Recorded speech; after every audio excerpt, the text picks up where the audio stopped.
You're back. It's session number 17 of the Virlinia 2 campaign. And last time, our heroes discovered the identity of who has been storing and distributing kife in the village of Hazelward in central Virlinia. It was Father Zvir from the Temple of Lyra. But his young protege, Grayson Gilly, who is the daughter of the recently murdered town blacksmith, George Gilly, has been convinced by Father Zvir that she is a werewolf and that she had been responsible for some of the town's murders.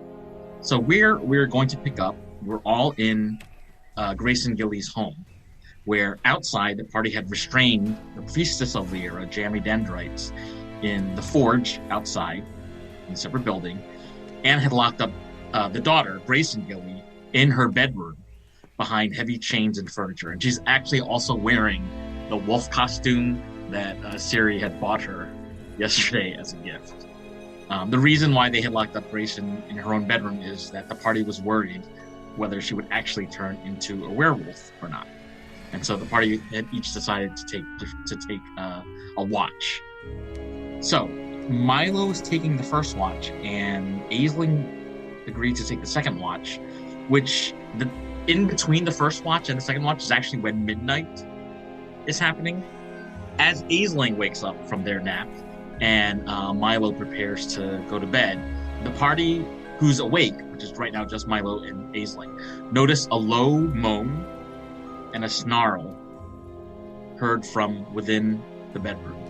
You can hear noises that sound like bones snapping or seams and tears of clothing ripping apart and grinding teeth.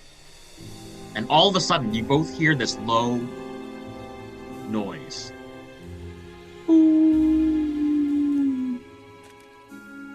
It sounds like the noise is being produced by an animal that's scared of itself. It's tenuous, almost nervous. And coupled with that noise, you hear some pounding and animalistic scratching on the door that you barricaded. Could you both make an animal handling check? 9 for me. I have good animal handling. I just rolled terribly. That's a 19. Aisling is interpreting the moans, first of all, as definitely coming from Grayson, and that you're noticing there's kind of a whimpering tone in the howling that seems like it is confused and not assertive and not sure of itself. The scratching on the door has started to wear down a little bit, and you're right now just hearing a lot of heavy canine panting from behind the door. So Milo would just do a lap around the outside of that, just to make sure that there's nothing else that Grayson can break through. Mm-hmm. I'll just kind of speak through the door. Mm-hmm. Everything good? You good in there? In response to that, you hear this light tapping from inside the room as if it were, I don't know, like a claw or some hard object connected to whatever beast is inside. But the sound subsides pretty quickly. Milo, as Aisling is kind of speaking to what's behind the door, and you walk outside, you are noticing a pretty hideous and foul odor coming from the body of Shamash the coroner, which Olena has left in a pile near the dog in the yellow hat's house. The smell of this corpse is starting to be very, very foul. Milo will just cover his nose up and then walk over to the dog in the yellow hat and be like, "You want to come inside, bud? It smells terrible out here." I'm not speaking with him or anything. I didn't cast speak. But Milo, you walk over to the dog in the yellow hat. You notice he seems to be peacefully sleeping, and he's just moving his head and ears back and forth. He seems to be, if dogs can dream, it seems to be a happy dream. Okay, I'm just gonna let him sleep. And the outside looked safe, nothing was cracking or creaking under. Make a perception check. That's a lot better. 18. Yeah, you're noticing it's entirely quiet inside the forge outside as well, which indicates to you that probably Jammy has fallen asleep or has given up trying to fiddle with the restraints. I think Milo would just walk back in and talk to Aisling then. Like, so what do you think, Aisling? You think we can sleep it and make through the night and without issue? I think so. I mean, there's a couple things. I mean, we could try if we don't, feel like we want her to be this way, but we can also just leave her in there, or I can go in and, keep her company if you would like. You think that's safe with the lichen? I don't know too much about them, but from what I hear, they're pretty aggressive. I mean, she's a child. I think she might be okay. She doesn't seem very aggressive right now. I don't know. I saw a wall in her room. Looks like it was blown out by her. So I think she's capable of pretty great strength in her form. So I would just be careful. If you do want to go in there, you can wake me up and I'll go with you. But I'm going to bed soon. Yeah, I'll let you know. Well, I think we're fine right now. All right, make sure Jammy doesn't get away either. That would boil my blood. And then, yeah, I'm just gonna go to sleep. So it's a little past midnight, and Aisling, you're the only one up, and you're not hearing really anything. Whatever state Grayson was in seems to have calmed down, and you're not hearing any noises behind the door other than the occasional like blankets rustling around and things like that. And there's no windows or anything into this room, right? The room that you're currently in? The room that Grayson is in. The room that Grayson's in does have a window, and you would have seen it. And earlier in the day, the past day, Elena and Milo had discovered some like broken glass and broken wood around the window frames as something was trying to break in from the outside. Can I go look through that window? From the outside? Yeah. You can do that, and could you give me I mean, I want to go look in the window and see kind of what's going on. Is it a wolf? Is it not a wolf? Is it a girl with big fingernails? Or what we have going on? Okay, so give me an investigation check, trying to link the clues together. Beautiful. That's a whole 3. Hey, so you're way too tired to try to solve any mysteries at this late hour, and you haven't gotten a full night's rest yet. Your best guess to yourself is to try to figure it out in the morning. Do I see anything through the window? Like, you do see the body of Grayson on the ground, but you don't see. She looks human. You don't see any visible signs that she is currently in any other animal form.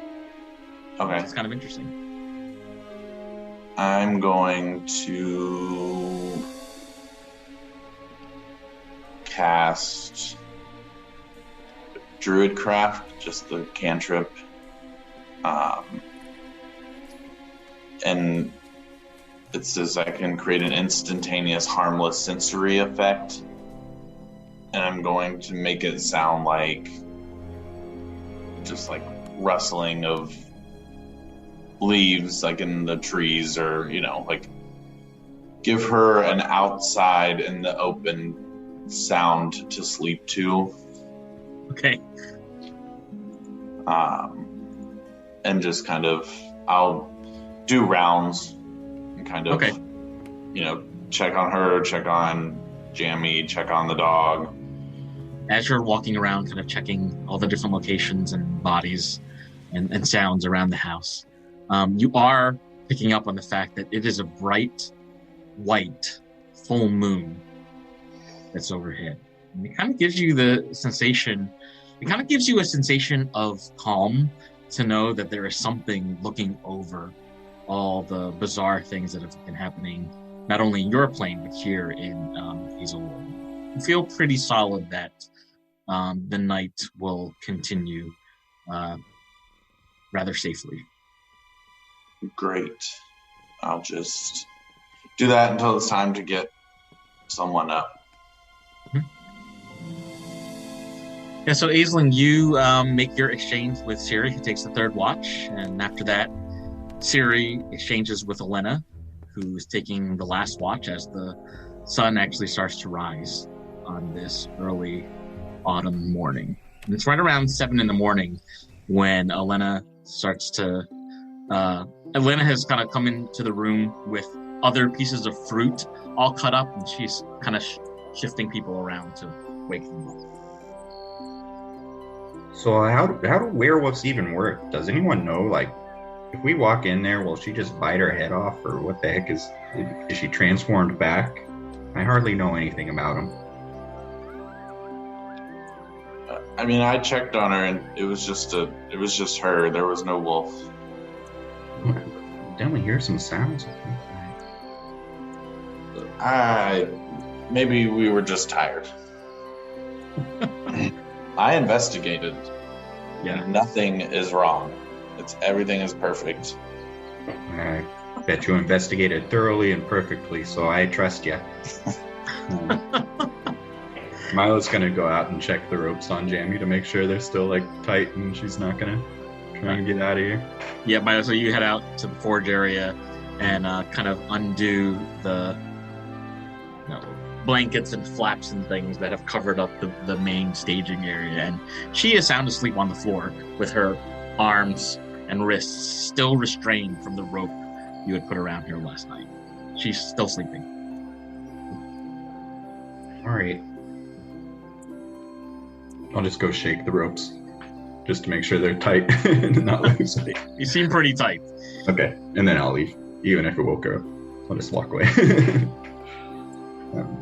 So Milo's up, Aisling is up, Elena is up. Siri will knock on the door to Grayson's room. Mm-hmm. Just like, hello? Are you in there? Good Siri. That's about right, isn't it? That's perfect, I think. Yeah. Who's there? Says a young female voice from inside the room. Just your friends from yesterday. Can we come in? Grayson says, "Yeah, I can't get the door open. It's stuck. But yeah, you can come in." Inside,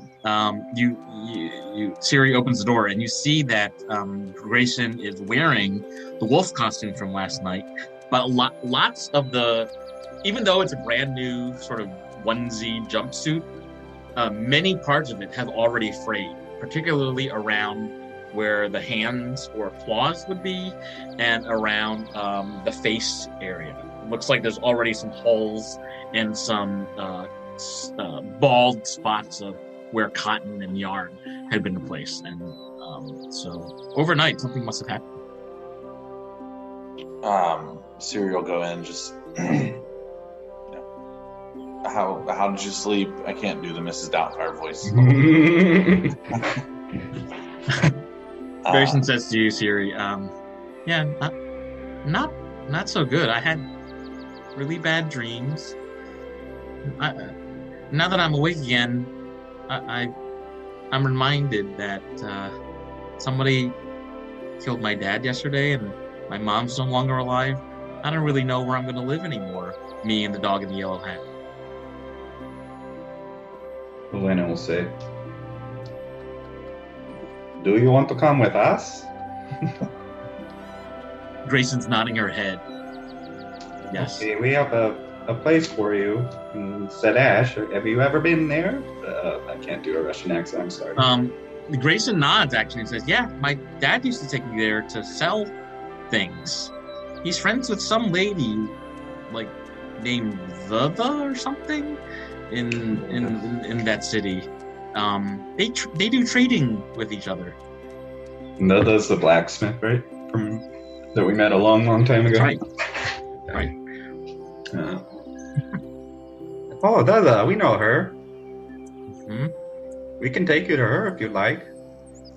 Oh, does she have room for a dog and a new daughter? Lovely. We can ask, and there's other places. And then Milo will walk in, so I no longer have to do the Russian accent. Shepherd's Respite's the name of the... Okay, thank you. Yeah, so that's in the back of my mind. Taking it. Maybe we should take her to the Shepherd's Respite, or, well, first off, we need to figure out how to help her with her lichenism. I mean, we can't have her turning into a werewolf in the middle of an orphanage. That's not ideal.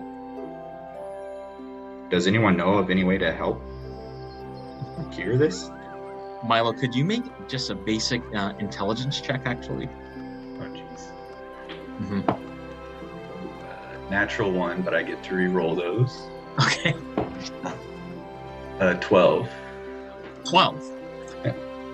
So you get the sense from the pattern of what you've seen and heard based on Gilly's appearance from last night, as well as what she looked like in the church, that if she has any form of lycanthropy, it doesn't seem permanent, which means it could be removed if you take her to a church that has the ability to remove that kind of curse. Why don't we go... Is there a Temple of Pelor in Zadash or anything like that? In Zadash, yes. Yeah. If we get to Zadash, we can take her to the Temple of Pelor. Maybe they can help her. They're good folk. They don't try and sell kife out of the back room or anything like that. Do they not use wolf children to do their bidding either? Not to my knowledge, at least. So better than this church. A little bit. So there is no law. I think we talked about, there's no sheriff or anything in this town. It's just like the mayor. Right, because the sheriff that did exist was also murdered a couple of weeks recently. Right. That was Sir Thanos. Okay. So there is no law in this town right now. Yeah, it's lawless, as Elena said. So I mean, maybe we should get a cart or something and take the coroner's body back to Zadash, and at least maybe they can bury him somewhere, or his family can bury them, or... And at the very least, I don't know if Grayson can make the journey to Zadash on foot. Are you good with that, Grayson? I don't know. Grayson says, well, behind my fort, my dad has a cart, and we would used to take the cart, and we would rent a donkey from the Dripping Quill that Jess would let us borrow. It's probably much faster than us walking. And with Dad not around anymore, I guess I'm the one in charge of the cart. So I say we take it. All right, it works for me. You want to get your dog and get your stuff packed up, and we can get out of here? She nods and says, she's how tall are you again, Milo? I think I'm 4 foot. 4 foot. Okay, so she's about your height, actually, because she's 9. So she's sort of yeah, I guess we can do this together. And she says, yes, sir. Yes, sir. Yes, sir. And she starts gathering some of her belongings from the room, including some of the effects of her mother, which were lying on the shelf, as well as some from her father. She's putting a whole bunch of things into a crate. Milo will just say, you're a strong kid, and he'll just leave. And yeah, I think he's going to talk to the others and be like, I don't know, should we at least tell the mayor that there's a dead person in the church, and that the church is kind of a front for the whole kife business, and that also there's a toy shop that's also distributing kife, and that guy's in Zadash. I don't know if we should even try and break into the thing while he's gone and search for clues, or if we should just get going to Zadash. It's up to you all. I mean, it might be. I don't know. Maybe it could be helpful to search the toy store before we leave. Maybe we can ask Jesk for permission. It's his father's place, after all. Do you ask permission to search drug dens from the son of drug dealers? Yeah, I don't know. I'm just trying to do it by the book, but I can just break in through the window or something also. I don't really care.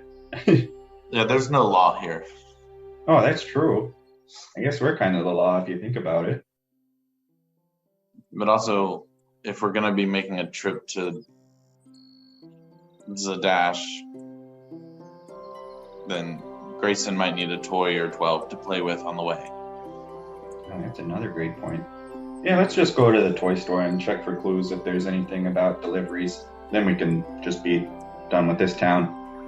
I'll go swing by the mayor's place and just tell her what happened. Maybe she'll pay us a bit. Is the mayor the one who wears hats and likes cats? Yes. Has all those outlandish ideas. Maybe we can just send the mayor a note on our way out of town. Yeah, that's a good... Yeah. But make it like an acronym. I'm not the best with acronyms. Maybe you can write the note then. We'll figure something out. Siri writes the most beautiful written letter ever. Explaining everything, what we're doing, going back to Zadaxi with the body. Actually, give me I'm gonna ask you to give me a performance check with that, Siri. Oh, you want to roll that? Yeah. Siri. Better performance is like +10 or some crazy shit. I know this is like delighting an audience, and you can delight the mayor with your writing as well. She got a 20, not nat. 20, the letter. And are you going to the mayor's house, or what are you doing with the letter? We craft the letter and then do our business, and then maybe find someone to take it to the mayor's house. Or we throw it in that general direction on the way out of town. Unless we want to talk to the mayor. Nope, the note is perfectly written, I think. I think we can leave that maybe at the tavern. I feel like he's always at the tavern, so maybe Jess can hand it off to him when he sees him next, and let's go burgle his dad's toy store in the meantime. I think that works. Alright. I'll have to go look for clues in the toy store. Grayson has sort of packed up her belongings, and we could say that Olena and maybe Siri have also helped to collect some of the belongings for the dog in the yellow hat. Grayson has put the leash on, and she's kind of leading the dog with the yellow hat. She also explains to the party where the wooden cart behind the forge is, like, hitched up. And when she, kind of explains where all the reins and things are, she says, "Oh, what are you gonna do with Miss Jammy? I really liked her, but I realized she was doing bad things.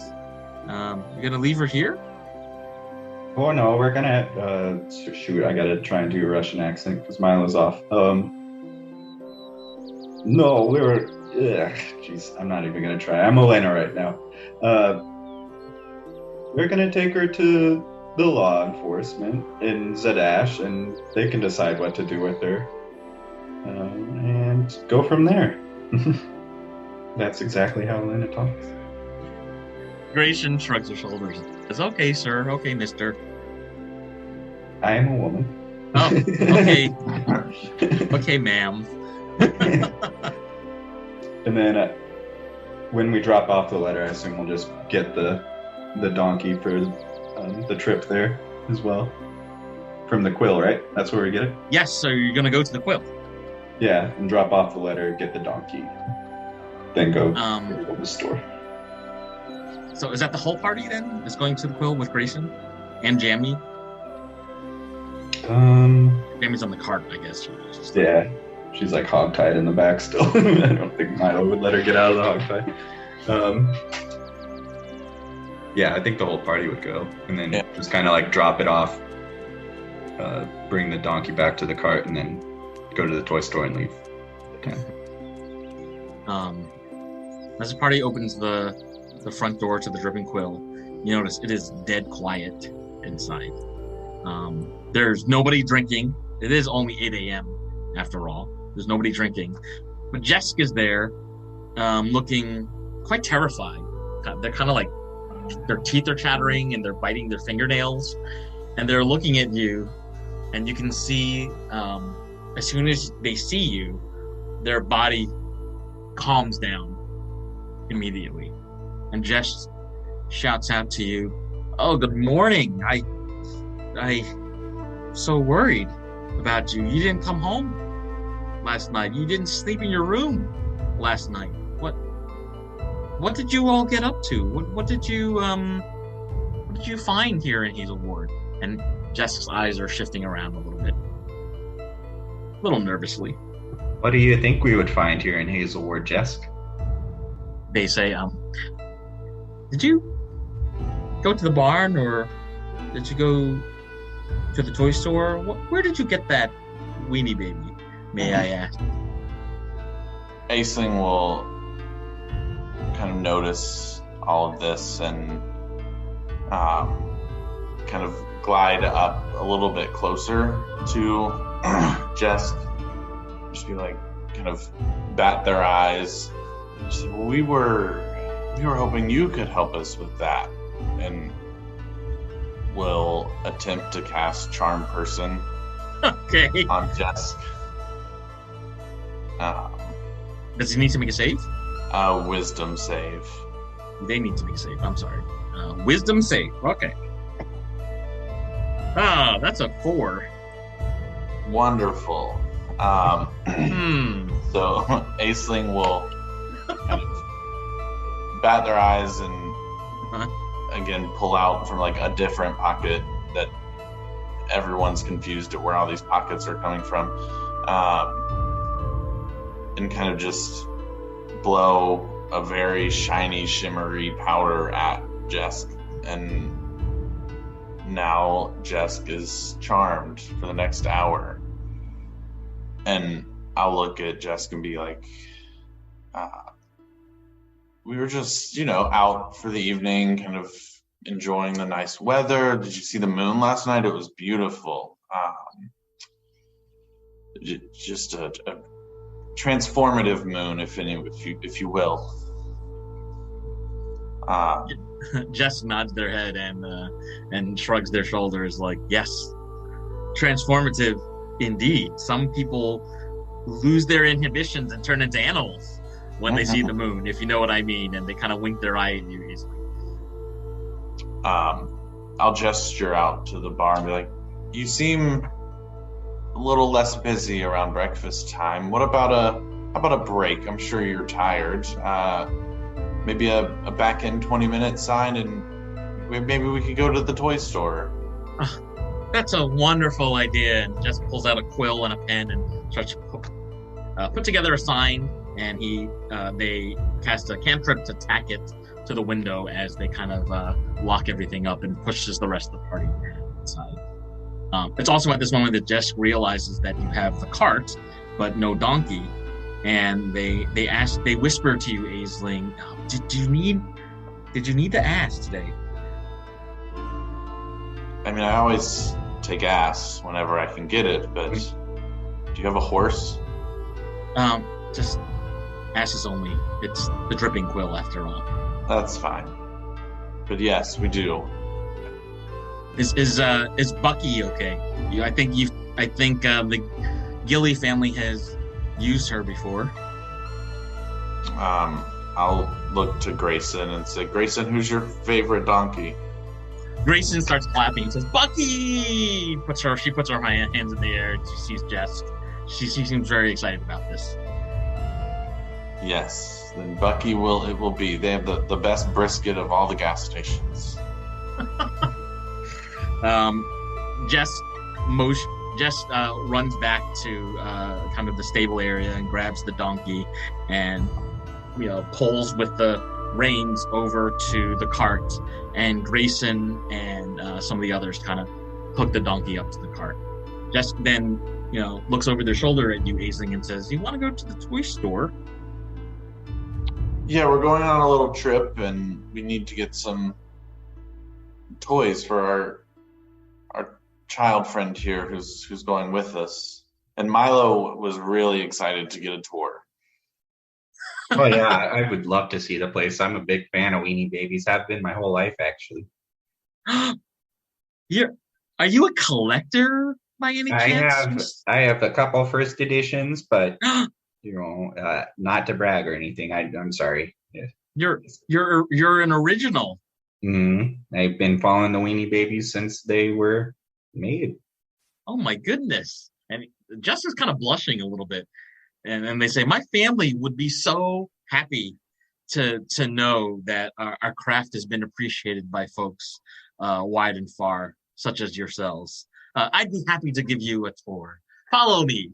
And Jess is kind of prancing and smiling cherubically as they cross the square to the front door. They have a key in the pocket that they use to unlock the front door. And they push the door in and walk inside.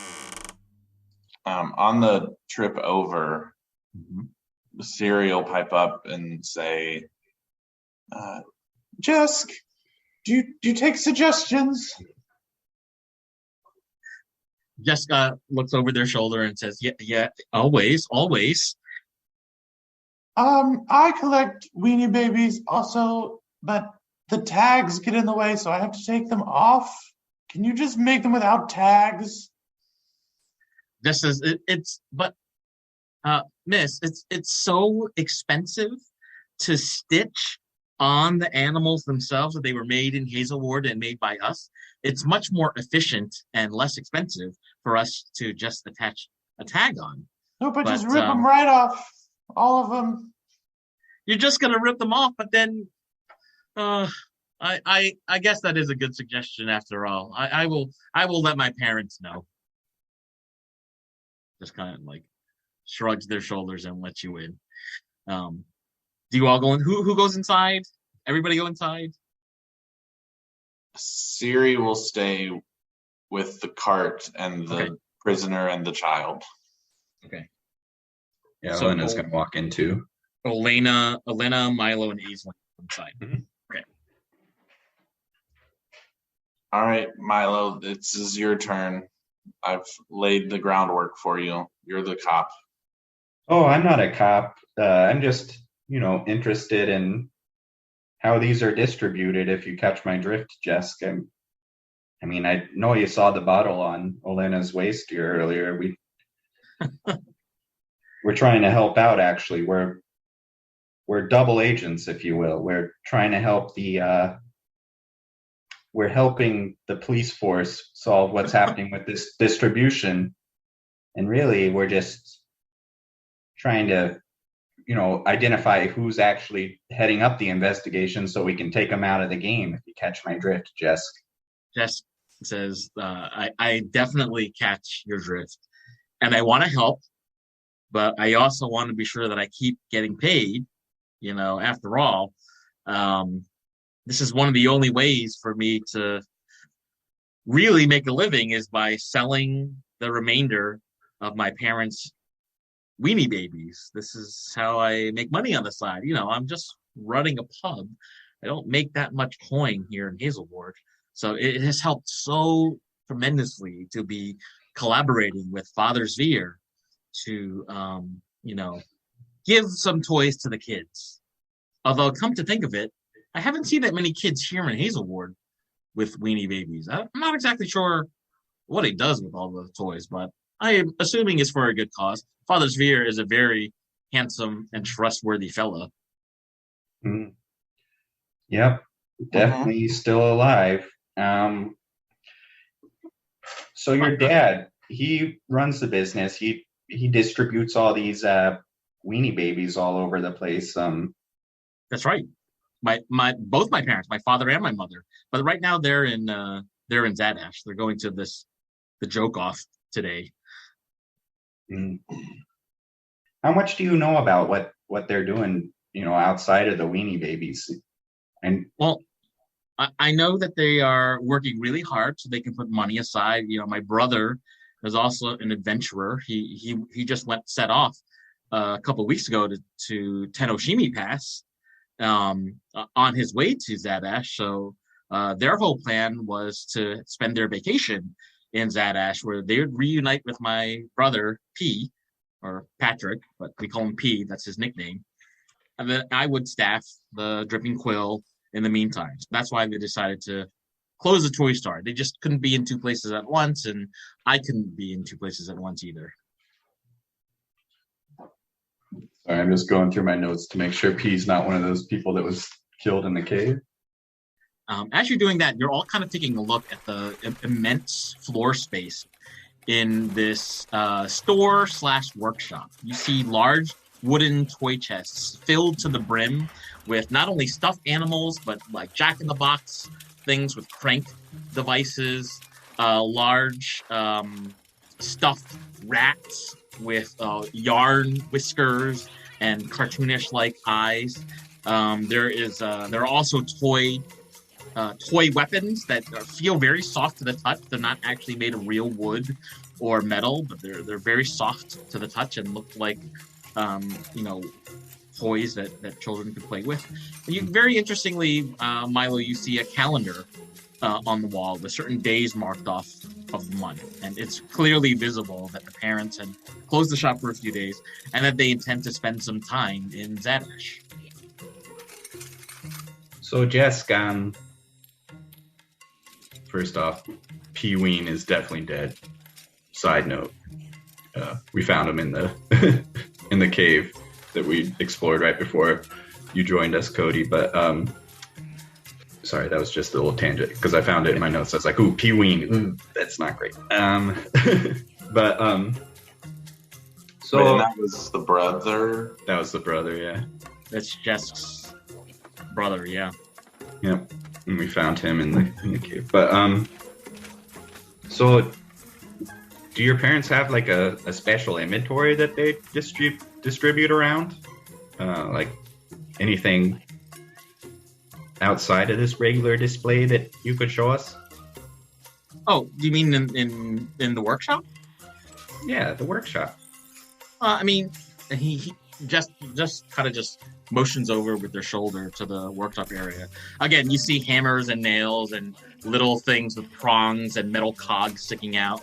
It looks like cuckoo clocks. Jess kind of shrugs their shoulders and says, I really don't know what Mom and Dad get up to, but looks like timepieces. Mm-hmm. And can I look around and see if there's like any kife bottles hidden around anywhere? Yeah, make a perception check. And if you would like to make a perception check for yourself, as Aisling, you can do that too. 13 altogether for me. 13? Okay. Aisling? 16. Yeah, Aisling, you notice a curious package that looks to be like a box with a lid off to the side. Inside the box is a completed cuckoo clock. It's about the size. It's about 1.5 feet tall. Very nice, like frosted snow kind of painted on to the exterior of this little cuckoo clock, which looks like an alpine village building. There's a note in the box that says, to Antonia Cannelloni of the Zadash City Council. And it looks finished, like it's packaged and ready to go. It just hasn't been sent. Yeah.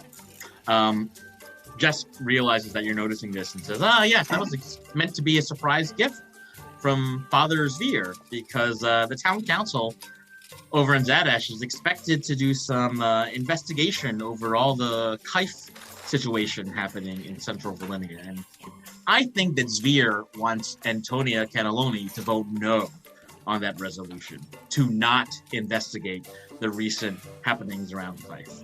Pretty persuasive, if you ask me. Our handiwork here in the toy shop is very unique in the region. So a gift from the Weens is a gift that you want to cherish for your entire life. I mean, it's beautiful. Is it trapped? No, but every hour on the hour there is a trap door and it looks like my parents have rigged it so that a little bird pops out and makes a tweeting noise. Isn't it adorable? That is adorable. So you're not trying to injure the council member? I sincerely doubt it. My father's Veer has a very good relationship with the people that he works with, and my parents have an excellent reputation and a great relationship with our clients. We would never want to create a product that would wound or harm anybody. Could you tell us who your parents work with? Can you elaborate a little bit? We're just like who we sell to? Yeah. Do you have any people you sell to a little more often than others?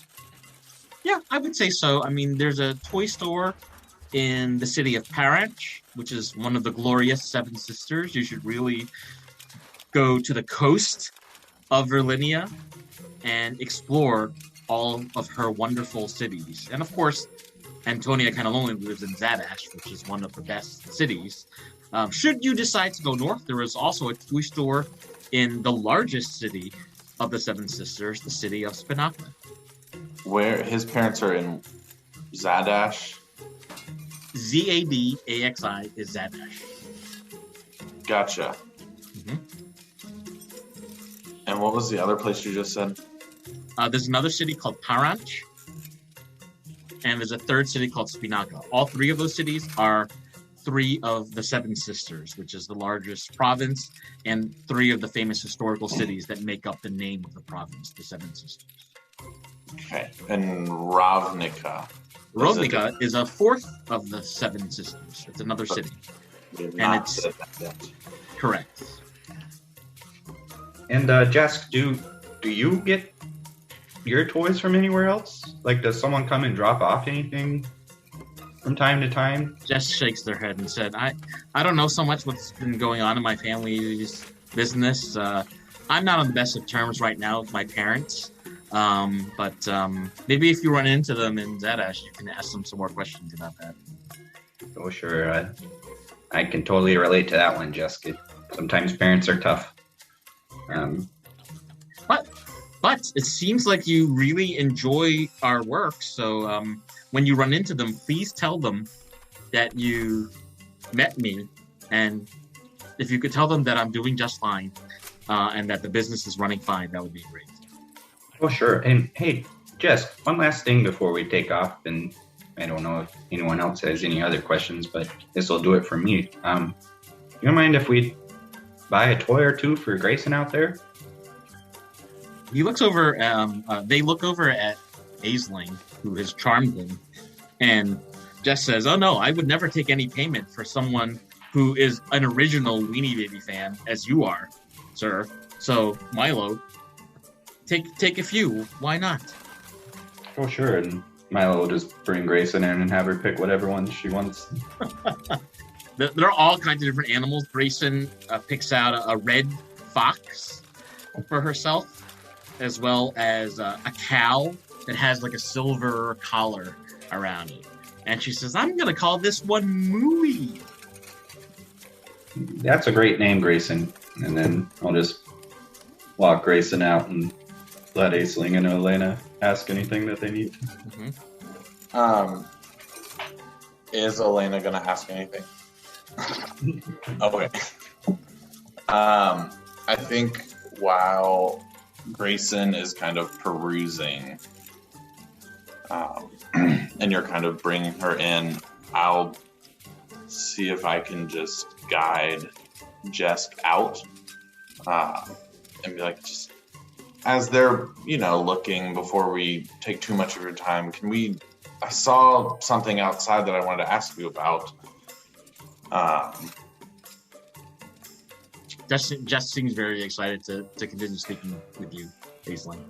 They're all ears. They're literally, their ears look like they've perked up a little bit.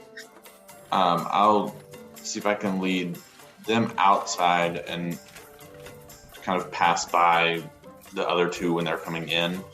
Mm-hmm. And we'll get out and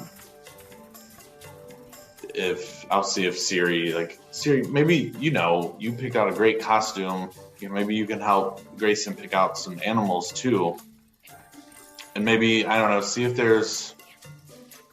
have any books or ledgers, and just keep walking out with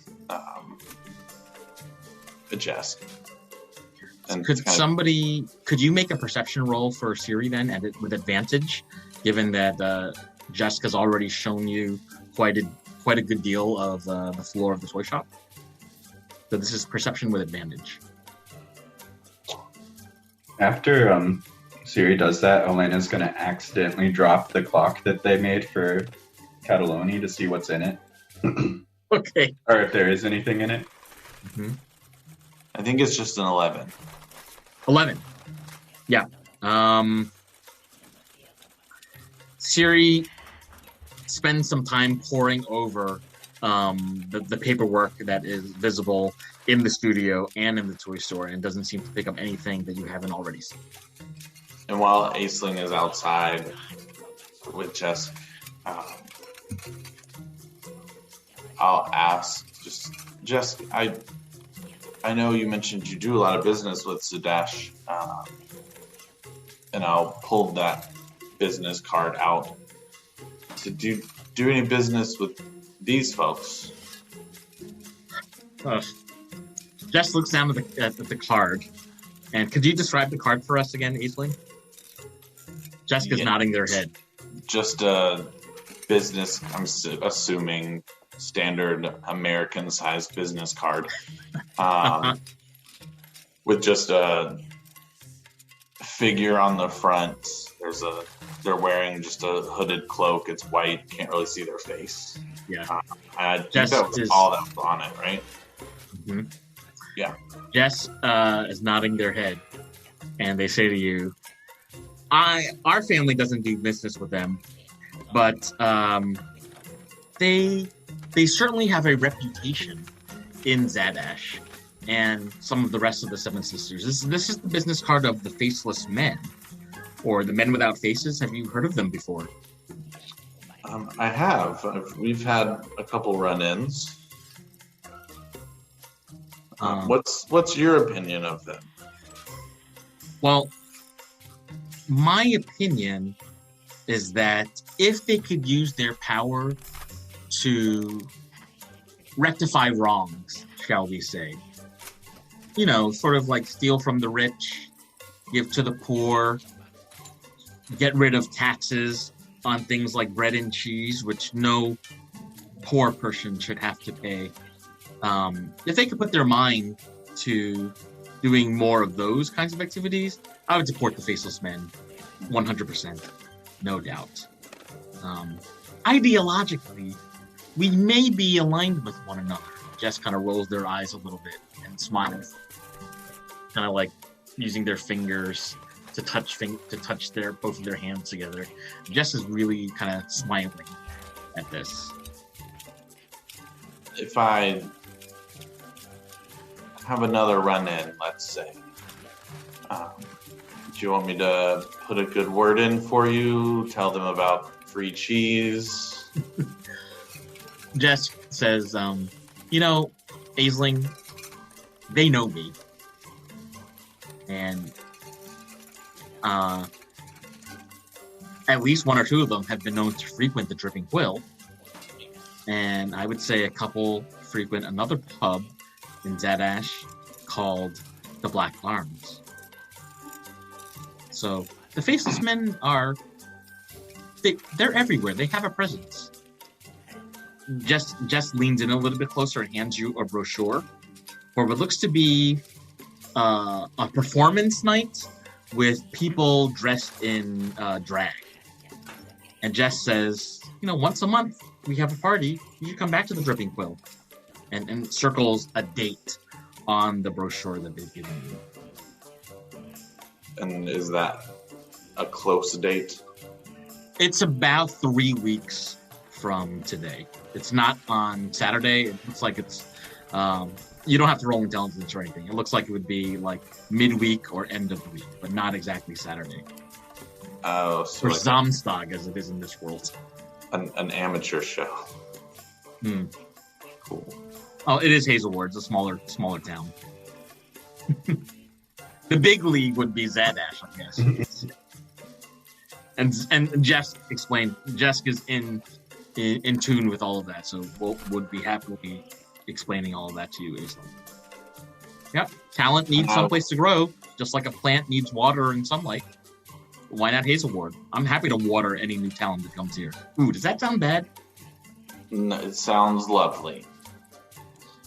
And I'm going to assume we're getting close to an hour-ish. Yes. So, well, they should be finished up in there very, very soon. Do you want us to lock up for you and so you can get back to your pub, or?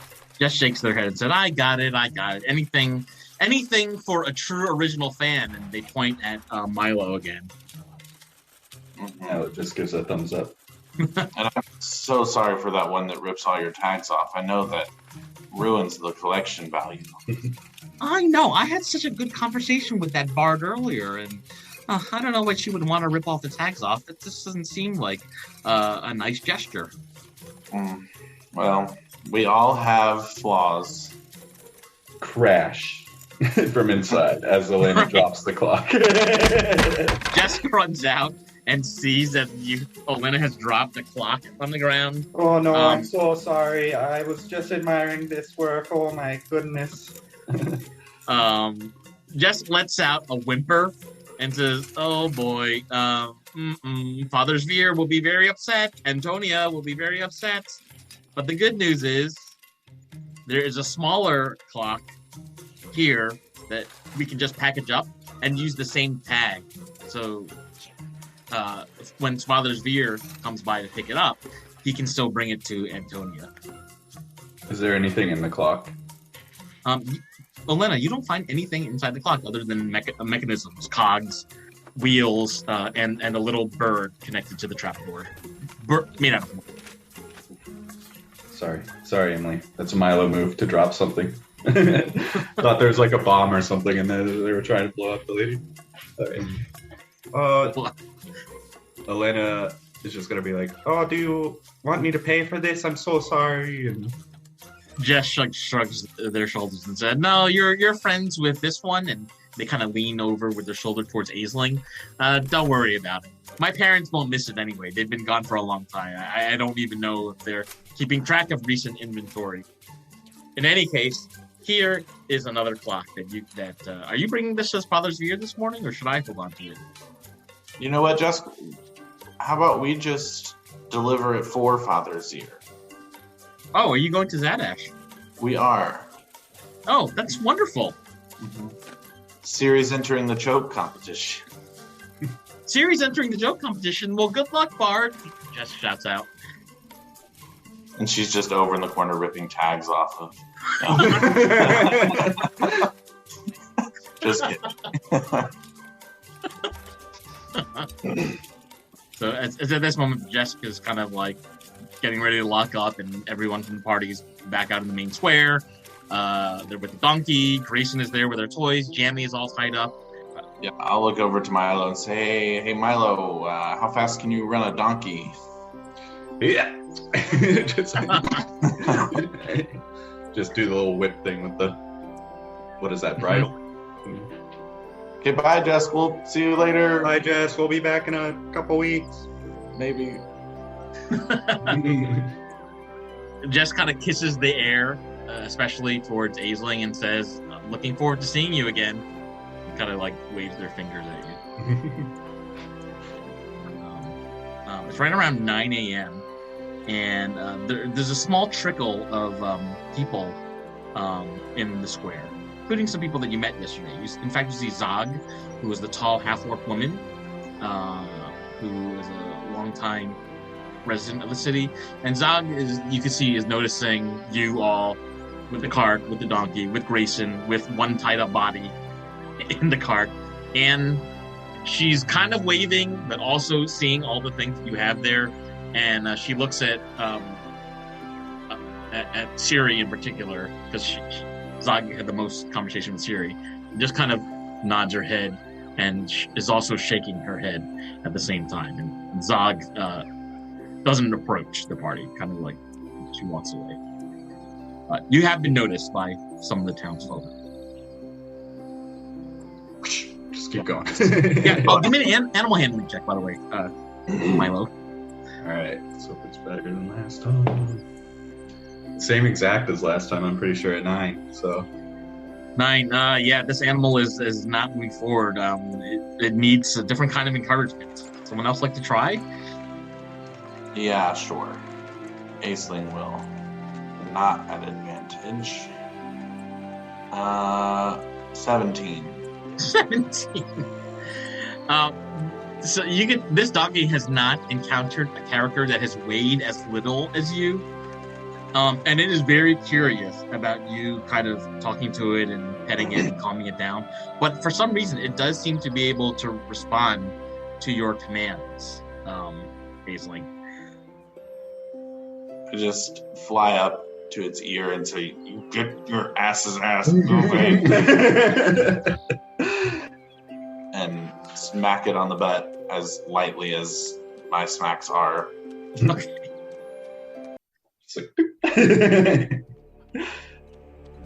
Okay, so their party, Milo would know, since Milo had come from Zadax, that it would take around 3.5 hours to get to Zadax, so there'd be an opportunity for you all to kind of talk and get to know each other. On the way there, Grayson seems to be excited to meet her dad's friend, Dada, and asks you, so what do you know about my new home and where I can stay? This would give me and the dog in the yellow hat a real chance to move to the big city. Maybe I can find a new dad, maybe a new mom. Oh yeah, sure. There's definitely a better opportunity in Zadash for you, I would say. And I gotta say, you're great with horses. The way you were getting the card all wrangled up, maybe you got a future in that also. It's just pretty impressive for a little kid like yourself. She's chuckling a little bit and says, "Yeah, my dad taught me so much about how to run his business, and I don't know if I would ever want to become a blacksmith, but I know how to put horseshoes on horses' feet, and I know a little bit about how to make arrows. Maybe when I grow up, I can be like someone like you and be an adventurer, or at least someone who makes things for adventurers." She kind of blushes. Oh sure, I'd buy whatever you made. But yeah, there's plenty of places in Zadash, and if the can't take you, then we have some things in mind. But first things first, we definitely gotta make sure you're okay and getting good night's sleeps. I don't want you missing out on sleep. It's important for kids your age. Yeah.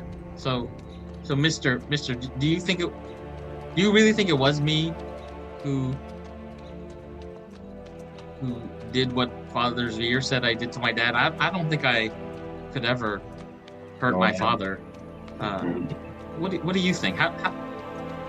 I think Father Zvier lied to you and took advantage of your trust in him. I'm sorry to say, kiddo, but I don't think you could do something like that. And I'm sorry you put that on you. That's not fair. Well, maybe one day Father Zvier will pray and he'll turn into a better man. That's the best I can hope for. Oh, wait a minute. Did you kill him last night? Is he dead too? You don't need to worry about that. She's kind of like wiping her eyes a little bit, and she's sitting down and shaking her head like this. This is a lot in one day. She's kind of pacing. Meanwhile, the dog with the yellow hat is kind of motioning a lot towards Olena and searching for treats. Particularly, he seems to be drawn towards Olena's straw hat, which she's still wearing. Olena like to do anything in response. Be like, get away from my hat. That's good. Okay. And the dog actually obeys and moves towards the other side of the cart and squats down next to Grayson. But he's looking at you, Olena. He's still looking at you in your hat. Elena will reach across and give him some scratches on the head, but say, He's stay away from my hat. kind of like rolls over a little bit to get some more scratches. He's really enjoying that. And at this point, the party has passed by the long sloping hill towards the top of Tenoshimi Pass, and as you pass by this hill, Milo, Olena, and Siri all get this feeling like something is smiling at you. Some force or person or presence looks like they're smiling at you from atop the hill. But there's no way you could actually see that from where you are all the way at the bottom on the road. You just get this very like warming sensation as you pass by this hill. Yeah, I'm getting this hill feels, I don't know, it feels welcoming for some reason, and part of me wants to just walk over there and check it out, but it's up to you guys. Ooh!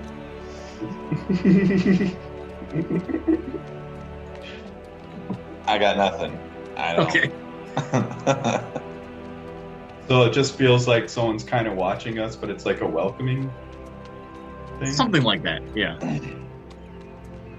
Is this where you all came from before, though? Yeah, more or less we kind of did a roundabout way of getting to Hazelward, but we've been to Zadaxi before. Going past the hill, I don't trust it. The party continues making their way towards Zadaxi, and as you take the eastern road will take you all the way to Zadaxi. Along the way, you are encountering other people on foot, also making their way towards Zadaxi. And a couple of the people stop to wave at you. There's one kind of gnome in particular that tips their hat and says to you all, "See you at the joke off. Can't miss it. It's gonna be great this year." And people seem to be in very high spirits. Everyone else is on the road with you, headed towards Zadaxi. Everyone can also go ahead and eat something because it's going to take 2 hours to get there. So if you want to eat some rations or something like that, you can do that. Talk crap to the gnome and be like, "You just be careful. Siri told this guy a joke and he keeled over and died." And then, yeah. And then, I want to see somebody kill on stage tonight. You know what I mean? Well, just when you hear Siri's name announced, you just know that you're in for a treat. A treat. What's that name again? Siri? Siri. I can't wait to see you, Siri. No, thank you. The gnome tips his hat and keeps walking. Can't unhear Mrs. Doubtfire now. But Yes, that's great. Oh, hello. How long did you say it was? 3 hours. The whole trip is about 3.5 hours to get to the coast, to get to Zadaxi. Just since we have some time, and because I can, I'm gonna pull out my picnic basket and spread it out in the cart and create a little picnic for us to eat along the way. Mainly because I don't know what it does, and you gave me very vague descriptions. Yeah, so Aisling has this magic picnic basket. It's got like a gingham checkerboard pattern tablecloth that you can put it on the ground also. It's a magical basket. So Aisling doesn't always know what's going to be in it. Aisling just kind of knows when you pull off the top, something's going to be in it. And inside today are a pair of crusty baguettes with the aroma, very buttery aroma, like they've just come out of the oven.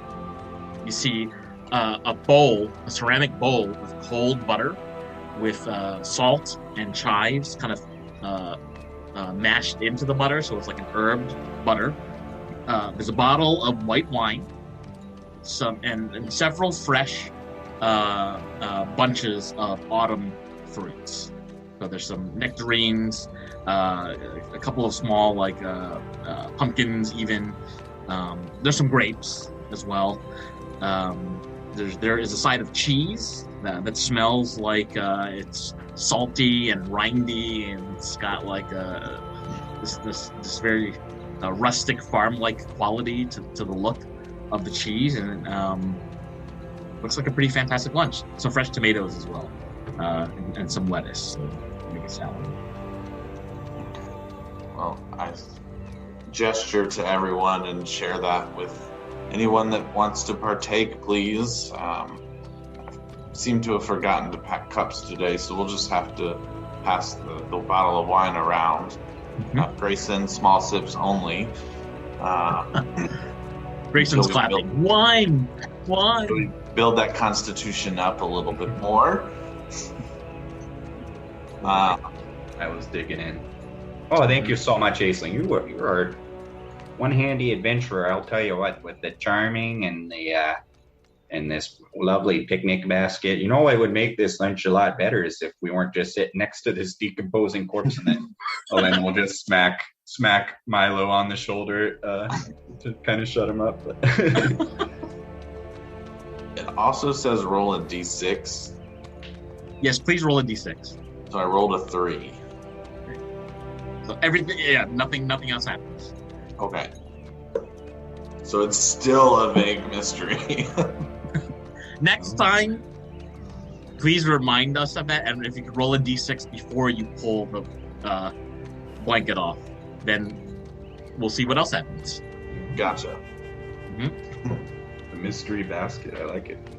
Sometimes I like to hide it so I can be the snack. Oh. Siri is like taking notes on the puns that Aisling is. So don't worry, if we're actually entering Siri in, I have a whole bunch of jokes written for her. No way. Amazing. They're from my other campaign, and I haven't got to use them yet, so. That's Oh, awesome. you can help each other write jokes. So it's coming up right around the high point of the early afternoon. This is Aisling's first time seeing the great city of Zadaxi. It's a walled city on all sides, and it's also a city that juts out partially into the Malagasy Ocean. It's one of the biggest cities in all of central Virlinia. It's about 8,000 people living here.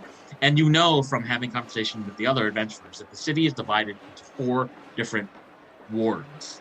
The ward, when you walk in, is called University Village. It's a huge university. The University of Zadaxi is there. There are a number of pubs and shops and a lot of young people congregating in the streets. The southeast corner of town is called Mariner Town. That's where the blacksmith was a shop there, is known to have the residence, and there's a couple of pubs there as well. The town orphanage also sits in Mariner Town. And Mariner Town is partially on one side in the water. The northeast district is called the Arts District. And I don't think the party has visited the Arts District here, but it has a very good reputation for having places that sell musical instruments and lace and clothing and other artistic endeavors, arts and crafts. And the northwest, I made a mistake. The southeast part of town is called Lamb Town, not Mariner Town. The northwest part of town is called Mariner Town. And that's where the Black Arms is. That's where more of the rich people in town live. There are, a lot of 2-story homes and some people related to past royalty that live in Mariner Town. So as your cart and donkey kind of pulls up through one of the main city gates, the southern city gate, you enter what's known as 5 Wells Square. Did you say the last one was lamb, like the animal? Lamb, like the animal, yeah. The party pulls up to the southern gate, which is right near 5 Wells Square, and you see tons of people walking around. Milo, Olena, Siri, you've never seen this many people walking around in this city before. People are in a really good mood. They're walking around with candied apples and cotton candy and other like fried treats on a stick. meat satays and things like this. Everyone seems really in a good mood and excited. There are banners and streamers around, all saying that the joke off is tonight at in University Village at a pub called the Mighty Quill. So as you enter Five Well Square, which is a square with 5 wells in it, the party is just kind of looking around, and Milo notices there is a church to Paylor on one of on the northern stone wall of 5 Wells Square. So, what would you all like to do at this moment? Well, I suppose we better take Grayson in here and see if they can help her out with her ailment. I mean, is everyone okay with that before we get to business here?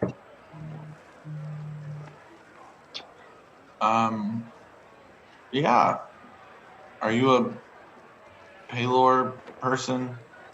Oh, you could say that. How does Paylor deal with dead bodies in carts? Is that going to be a problem? I'm hoping they can point us in the direction of where this fellow was sent from, and then maybe we can drop him off at the. Maybe there's a reward in it for us since we helped kind of solve this freaking mystery, and maybe a vetting process for their next corner because this guy didn't seem too prepared for what he encountered. So, but it's not my place. I don't know nothing about corners or anything like that. So, I suppose we can just take it a step at a time. See if anyone here knows where to go. I just don't want us to get in trouble for.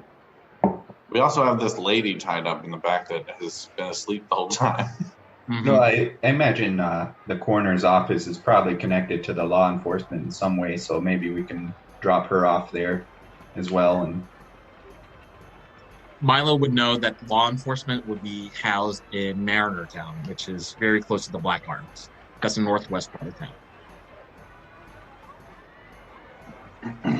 oh yeah, if there's the law enforcement there in Mariner Town, we can head to after, drop her off, and then hopefully get rid of this body because I'm not joking, it stinks to high heaven. All right. Walk into the pillars with Grayson. Yeah, so this is the only church in 5 Wells Square that has a small campanile with a bell at the top of the tower. You walk inside, and people seem to recognize some of the symbols that you're wearing as a Florian. They come over you and bow and exchange pleasantries, and they explain that it would cost 100 gold to remove the curse of lycanthropy. That's a bit steep. I thought Pelor was about helping the people here. They kind of grin at you and they say yes, and these abilities don't come for free, sir. As you know, Pelor believes also in justice, so we must be paid for our handiwork. Yeah, I understand. Here you go. I'll give him the 100 gold. Okay, wonderful. They kind of come over and do this sort of chanting and lay their hands on Grayson, and you can see actually that there are moments where it looks like hair is sprouting from her face and hands, and even from her neck a little bit. It's like the hair comes out and then it disappears. Then it comes out and then it disappears. And she's like, her body is contorting as they kind of say this chant and move their hands about.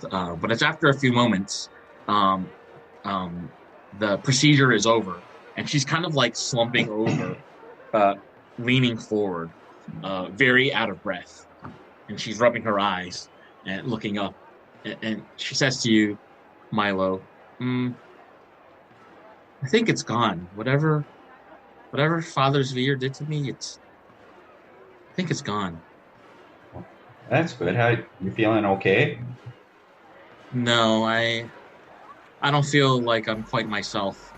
And there's a lot of people here. This is a really big city. I'm hoping we can take it slow. I'm a little scared. Yeah, we'll be all right. You're with us. You're okay. Okay, sir. Okay, mister. She seems to trust you. She gives you a hug also for paying for the services. Whoever charged just 100 gold for it, I'm just gonna be. And can I get your name so when I go to the superiors about this whole thing, I can just let them know that they didn't really help the Virlinian Vanguard out too much. I just feel like 100 gold for a fellow brother in Palor is a little steep, and yeah, I just like her name. She nods. The priestess nods at you and says, "It's a ball, but these are the normal prices, brother. You would know this." Yeah, but I suppose you're right, and then we'll just leave. Okay. She tips her hat at you. She's also a gnome. Tips her hat at you, and you exit the church. Meanwhile, people are kind of crowding around the cart, pointing at the dead body. And there's even somebody who says to you, Aisling, "That's Shamash. That's Shamash in there. I recognize the horns. That's Shamash the corner." Is it Shamash? Okay.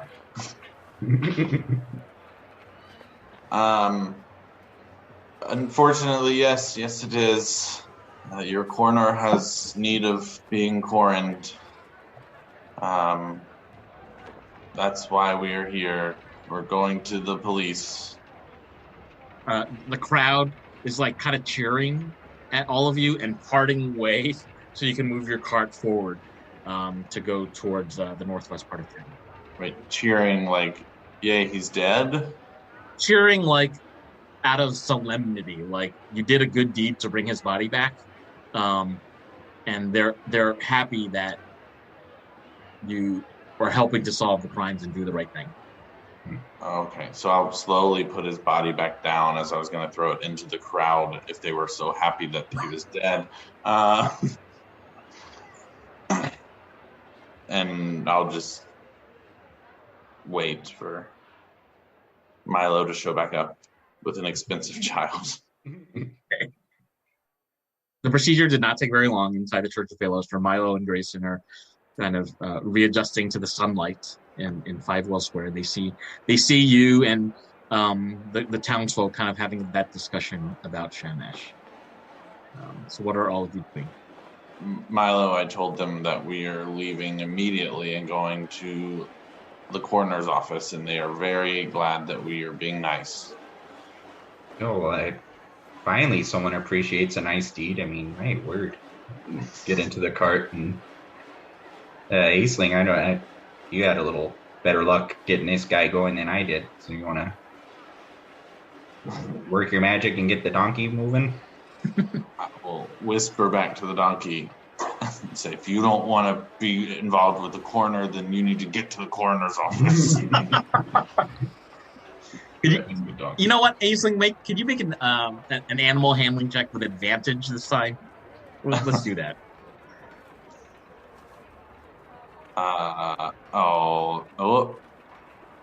15. 15's enough. The animal is very obedient when you say this. He kind of understands a little bit of what you're trying to say, and they immediately, it's almost like they're bowing as they're prepared to start walking again with the cart.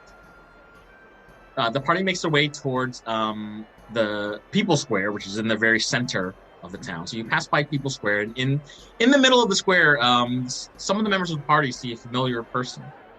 It's this gnome with a lime green hat, droopy lime green hat. He's looking extremely nervous, and he's not actually wearing his hat. He's turned his hat over and he's begging with it. In fact, he's begging at the party as the party goes by with his cart. And he's saying to you, Silver, and he's kind of shaking like he's cold, even though the temperature outside is not that cold. And he's just kind of like looking at you all very intently. Silver, please, Silver. And he's looking at every single person of the party. Was this the guy that worked for what's her face? You just said her name not too long ago. Yes, it was. Yeah, I forgot his name though. You can make a history check if you'd like. Okay.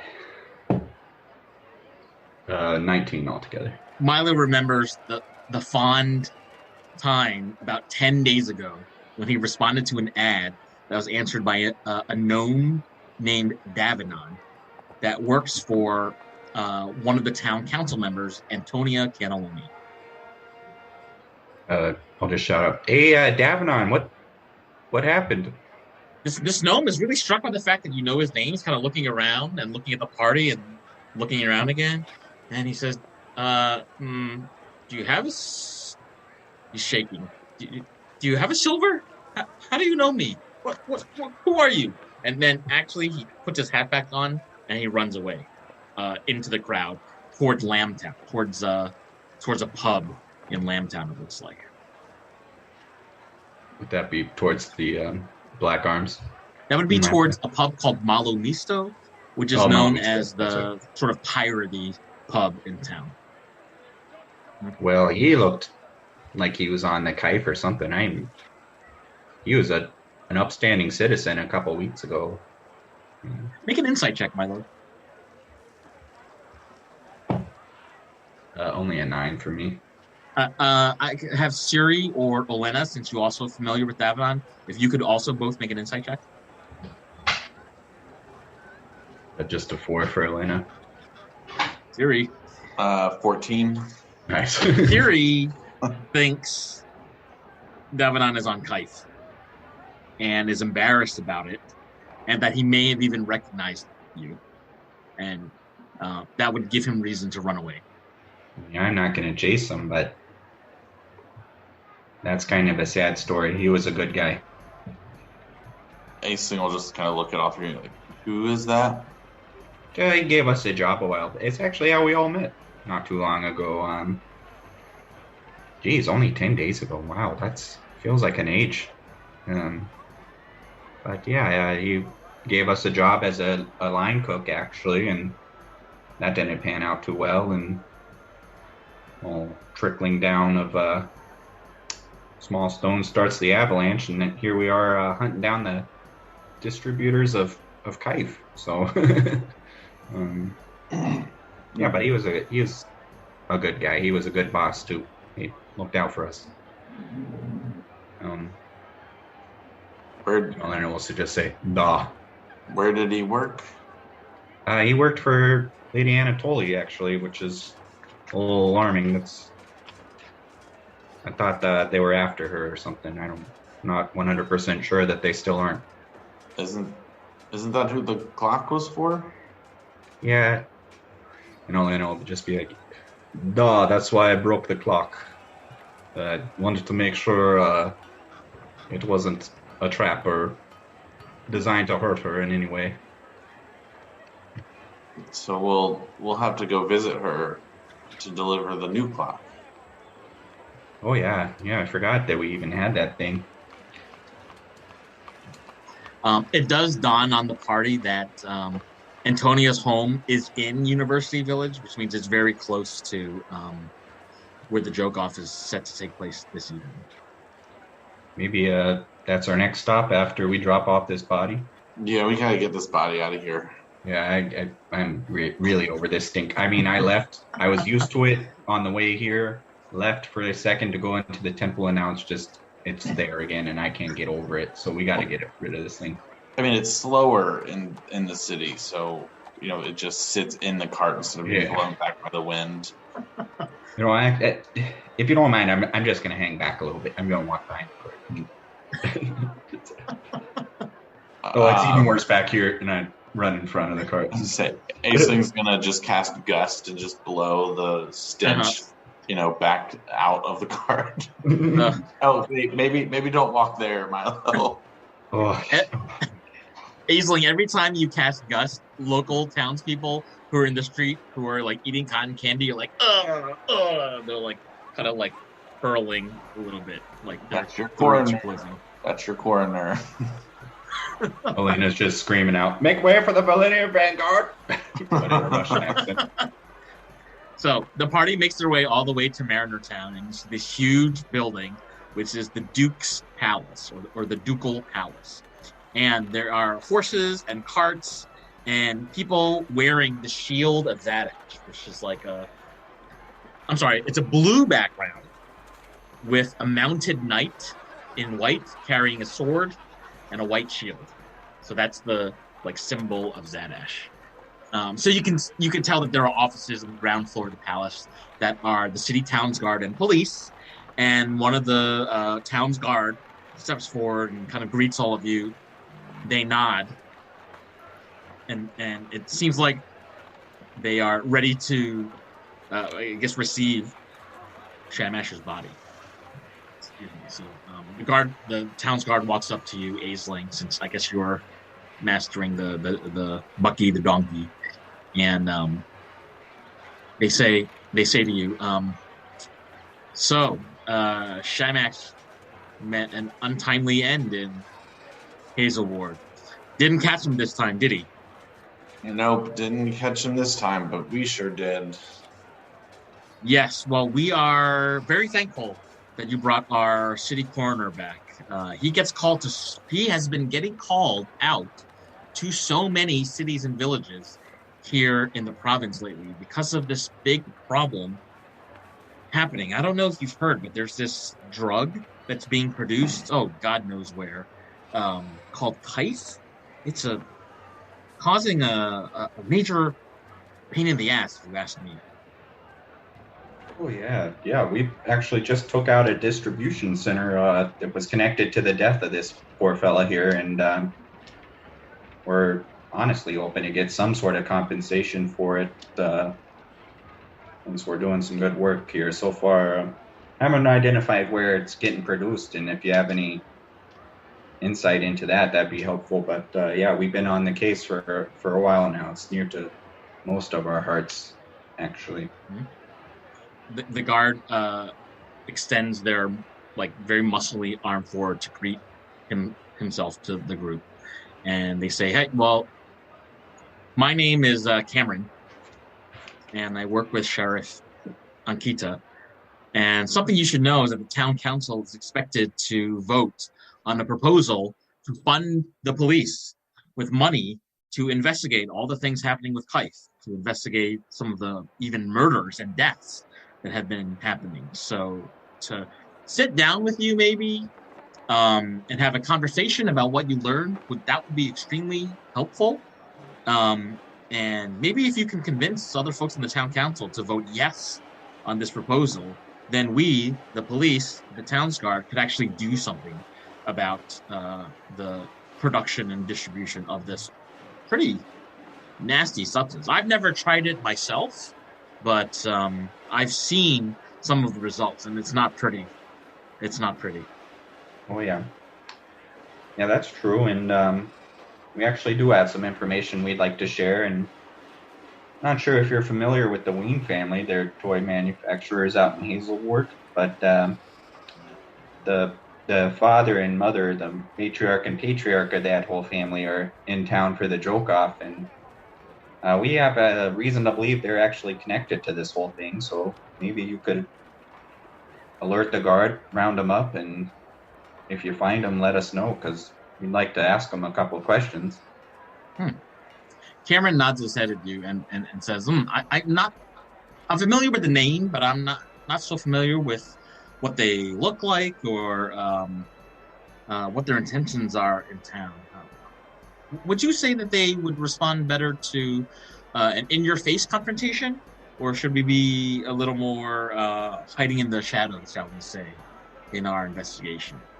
Would you be interested in joining this investigation, by the way, since it sounds like you know so much? Oh, no, I mean, we got our own strings to pull at here, and figure our efforts can be used at the same time and somewhere else. We don't want to put all our eggs in one basket, and I would definitely recommend being discreet if you all agree, because we're not too sure just what their connection is. Just that I don't know if you've ever heard of weenie babies, but they've been using those to distribute kife from Hazelward earlier. And Cameron shrugs his shoulders. He says, I'm only 22. Weenie Baby sounds like something from an earlier generation. But this is very useful information, sir, and I'm sure we'll be able to put it to good use. And you said getting some help from the council on getting extra funding. Do you know where kind of the council sits on the whole kife investigation? I think it's 3-3 with one vote in the air right now. Who's that one vote? Well, it depends on who you ask. Let me guess. Cannelloni? No, Antonia's going to vote no. All she cares about is money, and she doesn't see how spending a little bit of money now will help to prevent more problems in the future. So she doesn't actually want to fund our research. Heslel, she's from the suburb of Zadaxi. She is totally chaotic. Nobody knows for sure whether she would vote yes or no on this situation. But Ernie Tortellini from the Order of the Nib, we trust him. We're pretty sure he's going to vote yes. He's a stand-up guy. He supports anything to do with the fine arts and with the university. So I think Ernie would vote yes. And Tiziano, of course, is going to vote yes. He's a bard. And the bards have been taking a massive hit. A lot of them are on drugs, these musicians. So Tiziano, I think, would vote yes on it. The owner of Tyrion Wines, Marvin Lawson, would also vote yes, because if more people in Zadaxi are doing kife, they're not drinking wine. So his business has been really harmed by this new drug circling the city. Who else? The Professor Podemos from the university. He would vote no. He's always saying we need more facts, we need more experiments, we need a control group. I don't know what a control group is. I'm only 21, like I said. And then we have Alton Hilltop, of course, another person from the suburbs. Who knows which way he's going to vote? So honestly, it's kind of up in the air. But I see about 3 who would vote yes and about 3 who would vote no. And as you know, there are 7 people on the city council. So this vote's going to take place really soon. I don't know if you want to try to find out some info or have an influence on things, but I would say you need to get in the ears of a couple folks and get them to vote yes. And you would say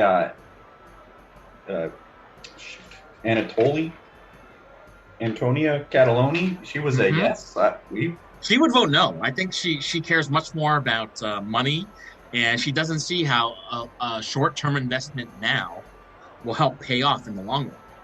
She doesn't want to fund us. She thinks it's a pet project or a side project because it's only affecting a small part of the population. But what Antonia doesn't realize is we need to investigate how much of the population is actually doing kife.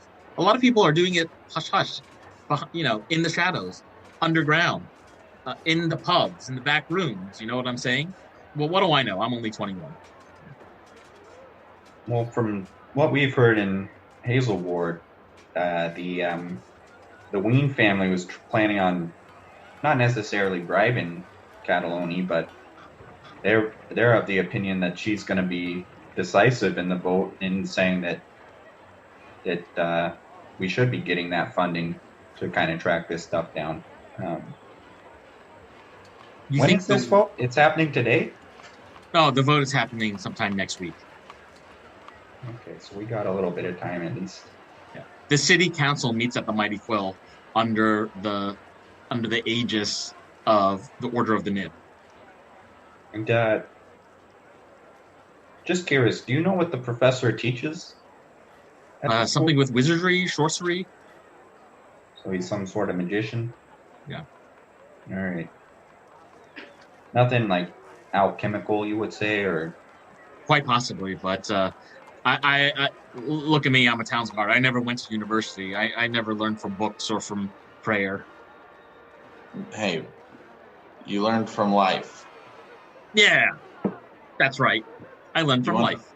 Do you think, being a 20-year-old, you've got young people's wisdom, what if we distributed kife to more people in town? Would that up the numbers and then make the council vote yes to funding? He says to you, Aisling, there are some people who would say that's an excellent idea. And I don't know if I'm one of those people or not. Okay. So here's your next life lesson. You got to make choices and decisions. You cannot be indecisive for the rest of your life. So think about that. Take this body. It smells really bad. We will, and we'll tell his wife. We'll tell everybody. We'll make an announcement in the People's Square today, if not tomorrow. Or tomorrow. Maybe tonight. No, but we don't want to ruin the joke off for anybody. So maybe tomorrow is better. Everyone is in such a good mood. Look at all the tourists here visiting Zadaxi. On second thought, maybe it could help us out. It's a pretty big problem. They're killing coroners and officials of the state here. Maybe we should kind of put it all out in the air. When we found the coroner, he was covered in just kife because the killers wanted to make a point about how much control they have. So kife killed the coroner. Cameron seems shocked by all this information. He's furiously taking notes and says, "What else do you know about the person who did this to Shamash? I want to know." Well, if you go to the village of Hazelward, you'll find a church there. And in the back of that church, you'll find a bunch of busted bottles of kife and maybe even a corpse. I'm not sure if the mayor is going to do anything about that. But operating out of that church was a little distribution center of kife, and found it. And the head honcho there was the priest, actually, believe it or not. And that priest, Severe, Father Severe, he was likely one of the key distributors of the thing. And we actually have this lady right here, Jamie. I'm not sure if you even talked about her yet, but she was kind of involved in the whole thing. Maybe she could tell you a bit more, and definitely needs to be locked up, this one. I would take her off our hands if you could. Cameron calls out to another pair of guards, and they grab her body. Well, they grab her and her body and kind of like drag her. She seems mostly willing. They kind of drag her towards the prison, which is part of this sort of palace building. So they've taken Jamie off of your hand. Yeah. Unfortunately, she didn't know too much about what was happening. Couldn't tell us where they were getting it from, but definitely involved and knew what she was doing for sure. And we're no investigators like you, so you can get more out of her probably. Oh yeah. Cameron nods and says, this is definitely worth another conversation, but for all your great work, I'm sure we can pull together a reward of some kind. Let me speak to the sheriff, and you can come back here sometime after the joke off. Let's talk. Oh, sure. And tell me, would any of you be interested in this position of being the new town coroner? I can imagine if you were the city coroner and getting called out to all these other villages and things, that you will learn a whole lot more about kife. And I don't know, just a thought. What do I know? I'm only 19. Is there an age limit? Age limit to being the coroner? Yeah. As long as you can identify what caused the wounds on a dead body, if you could carry a body back on a cart and you're strong enough and fit enough to do that, I would say that you're qualified. But again, what do I know? I'm only 16. You're 16. I thought you were 20-something. He just kind of grins at you sheepishly. So, Cameron, again, I would just keep an eye out for the Ween family. They're in here.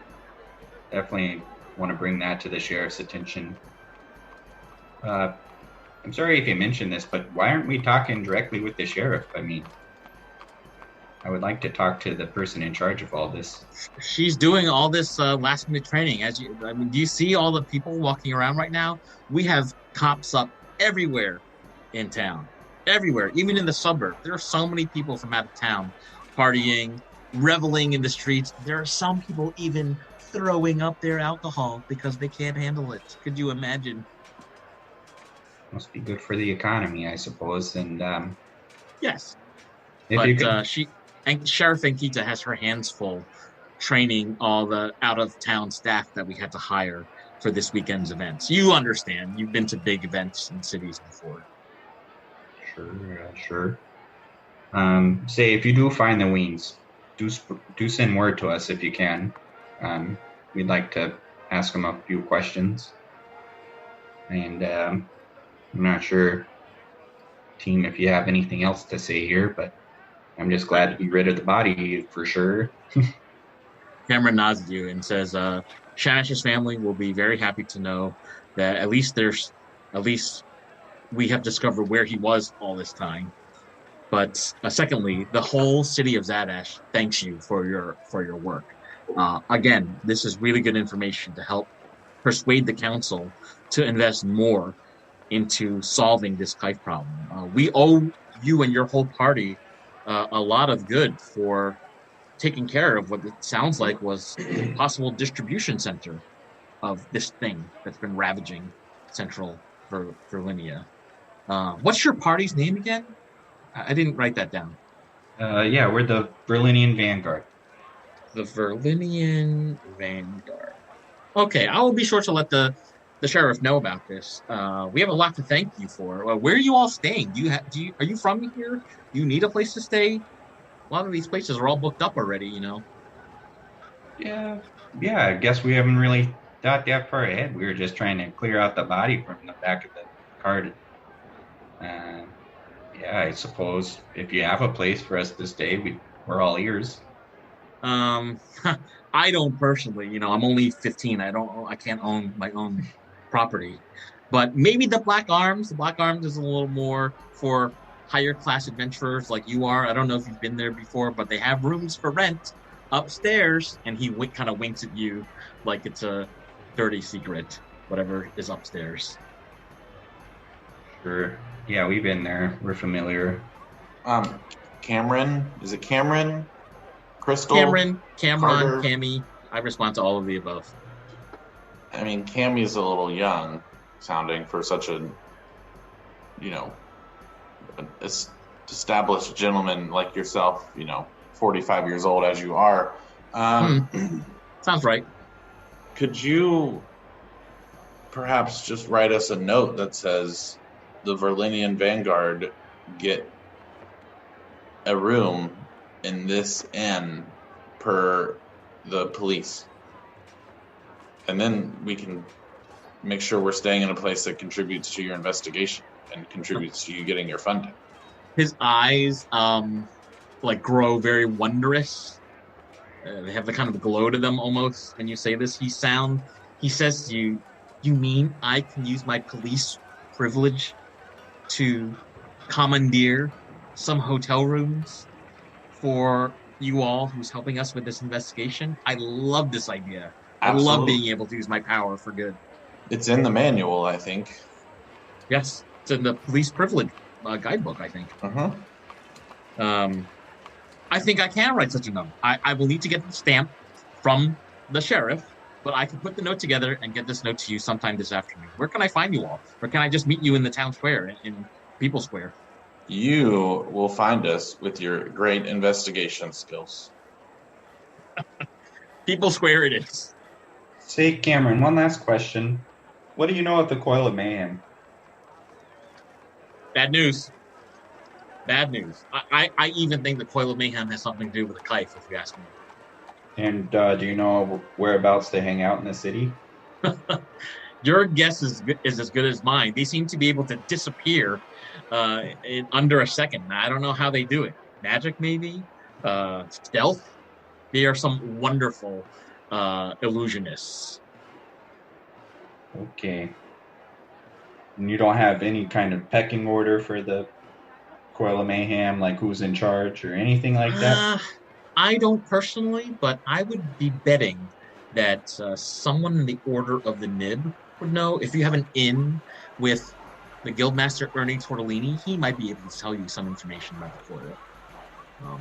We've been trying to track down the Coil, as you know, they always seem to have connections with terrible things happening. Problem is, right now, we don't have any direct evidence tying the coil to any of the kife. It seems to be other things going on that they've been involved in lately. So, if you could find a direct connection between the coil and the kife, that would actually be of great help to us in the town's guard. Sure, we can look at that for you. Excellent. Just thought I'd ask. Keep an ear to the ground for us, and definitely, if you find anything, share it with us, and we'll be sure to do the same. Of course. I'm looking forward to running into you later today. We'll get you those rooms for sure. We can make that happen. You think at the Black Arms you can get us those rooms? I think I can twist some arms, as they would say. And how old are you again? I don't know, 12, 13. I've been working out a lot, sir. He's kind of flexing. Are we talking to a little kid right now? Make a perception check. 18. You have this weird sensation, Milo, that either his body is going back in age as you speak with him, or something about his brain is going back in age as you speak with him. Because some of the information he's been telling you about how old he is keeps changing during this conversation, and it doesn't seem normal. Can I pump 5 lay of hands and like pat him on the shoulder and pump 5 points of lay on hands to try and cure a disease or neutralize a poison on him? Yeah, I mean, so you try that. It doesn't seem to have any effect, though. He does say that he appreciates the recognition. Well, I hope you're well. Talk to you later. May the gods be with you. And Pelor be with you. And just sleep. Actually, Ethan, could you give me a perception check with advantage? I'll tell you why in a moment. Uh-oh. Natural 20. Okay. For 26. 26. So the Duke's Palace is not that far from the Black Arms. From where you are with the cart right now, you would be able to see to the front door of the Black Arms. And from where you're standing right now, you see a fey creature kind of stumbling around in front of the door, in front of the front door of this pub. And they're stumbling around with a tray of what looks to be several pitchers of beer with like all this froth on top. He's stumbling around and trying to hold them up, and then all of a sudden he drops to the ground, and the beer like kind of like explodes and flies around everywhere. And you can hear all these fey voices from the corners of other buildings kind of like clapping and laughing. You definitely, based on your role, you definitely could see some fey creatures' faces appear from these dark alleys, but they kind of disappear just as rapidly as you saw them, as some of the workers from the Black Arms come outside to use some mops and start cleaning up the mess that's been made out front. This is a very unusual sight. Does it look like this person is in like a server's uniform-esque kind of thing, like they work there? It looked like a male person with a green felt hat and a pretty good-sized chin with a red beard. They had kind of a plaid skirt and boots with buckles on them, and kind of a frilly shirt with a boutonniere with a flower tacked onto the lapel. So the person was dressed in a way that you don't see very much in this part of Zadaxi. I'll just kind of make a mental note and leave it alone because we have a child. So okay. I'm saying mental note, go back there. Mm-hmm. Got it. I'm not trying to take Grace into the Black Arms, I don't think. Again, lots of people around, but you're noticing people are kind of leaving this area to head towards University Village, which is where the joke-off is taking place tonight. So Grayson is still with you on the cart. Bucky, the donkey, is still with you. What would you all like to do? Maybe we can go talk to Cataloni here, see if she knows anything. Maybe we could sway her to be a yes for that funding at the very least. And maybe along the way we can drop off Grayson either at the Shepherd's Respite or maybe see if Day wants to take care of him. Dada wants to take care of him. I think maybe we get Grayson somewhere safe first. Oh, yeah. We know where her dad's friend is. Oh, yeah, we've been there before. So I guess we go to Dada's before Shepherd's Respite just to see if Dada will take her. So the party makes their way back through the People's Square towards the southeastern part of town known as Lambtown. And there's quite a riotous atmosphere you can hear from inside Malo Misto, which is the pirate pub in town. But it looks like the shop is closed for the day. Your best guess is that maybe they're interested in the joke off and that they're not working this afternoon. It is a weekend after all. Well, I guess Shepherd's Respite for now, if that's okay with you, Grayson. I mean, there's a bunch of kids to hang out with. It'll be fun. Grayson nods and says, "Oh, that's okay. If we didn't see my dad's friend, No, we'll get you to that. Don't you worry, Grayson. Okay. You don't know where they live, do you? No. We only meet her here at the shop. So, unless she lives in the shop, I don't know where her house is." Can we knock on the door? Yeah, of course. I'll get Siri. Siri, go ahead. Make a perception check too while you're at it. Yeah, she'll bang on the door. You bang on the door, and I think so. He's just like staring at us intently. It's like, this is an intense door knocking. It's like, and the whole party's dead. what did you get for perception? There we go. All right, that's never happened before. Where'd you go? I thought you got mad that we knocked on the door. So, what did Siri get for perception? Did she need to roll a perception? Yes, please. 20, not nat. 20. Siri is admiring the fine dwarven handiwork of the door, the doorknob, and from what you can see through the window of the door into the shop. The name of the shop, by the way, for Aisling's benefit, is Knives Be Sharp.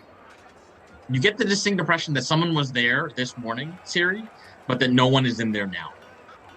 She'll get back on the cart. Sorry, Grayson. I guess no one's home. And then Aisling will look to Grayson and say, you know, you might want to work on some of these investigation skills and knowing where people live, because if you want to be the coroner of Zadash, they have an opening, and I think you might be a great fit. Grayson says, "You think I could be the coroner one day?" I think so. Wow. I never thought of that. I would feel really good, actually, if I could be the coroner one day and solve mysteries and solve things that happen to good people, like what happened to my mom or what happened to my dad. It's like a good start to a hero's story. Wow. I never thought of that. Spider-Man. She's kind of blushing a little bit and holding on to her new weenie baby, Cal. She's like hugging Cal very tight. Well, you could probably start tomorrow. They seem really desperate. Yeah, I mean, I was going to say something, but I didn't want to come off as rude or anything. But, man, their vetting process isn't great for the whole corner. I mean, I guess that's kind of what got them in trouble in the first place, is just hiring any old person that walks through to be a corner. Well, they have cops that are 14, so... Yeah, that was odd. I have no idea how old Cameron actually was, but That was odd. That was a weird one. Is that a kife thing? Have we seen that sort of reaction to people on kife? You could make an insight check, and I can tell you in the chat, depending on what you get. Do you want to decide who asked that question? You can decide. I'm going to say Siri made that question. Siri made that roll. Okay. You said insight, right? Insight, yes. Oh, it's fine either way then, because I thought you said investigation, and I know that mine's a -1, but Siri got another 20. 20. D&D Beyond rolls are doing me nicely today.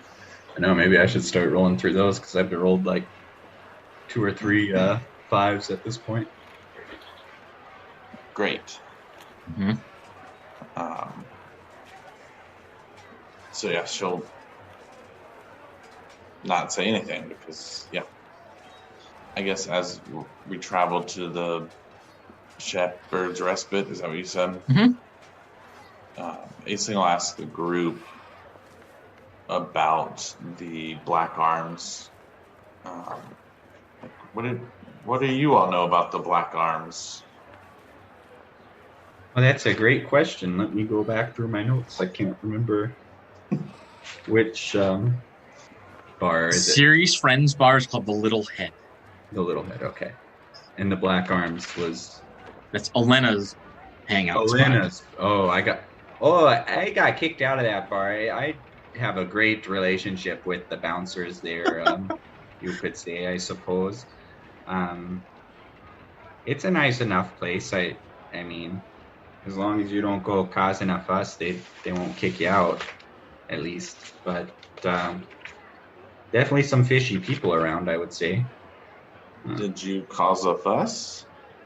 Well, not intentionally, of course. I mean, it just kind of one thing led to another, and then here I am getting kicked out of, yeah. Do you remember what the one...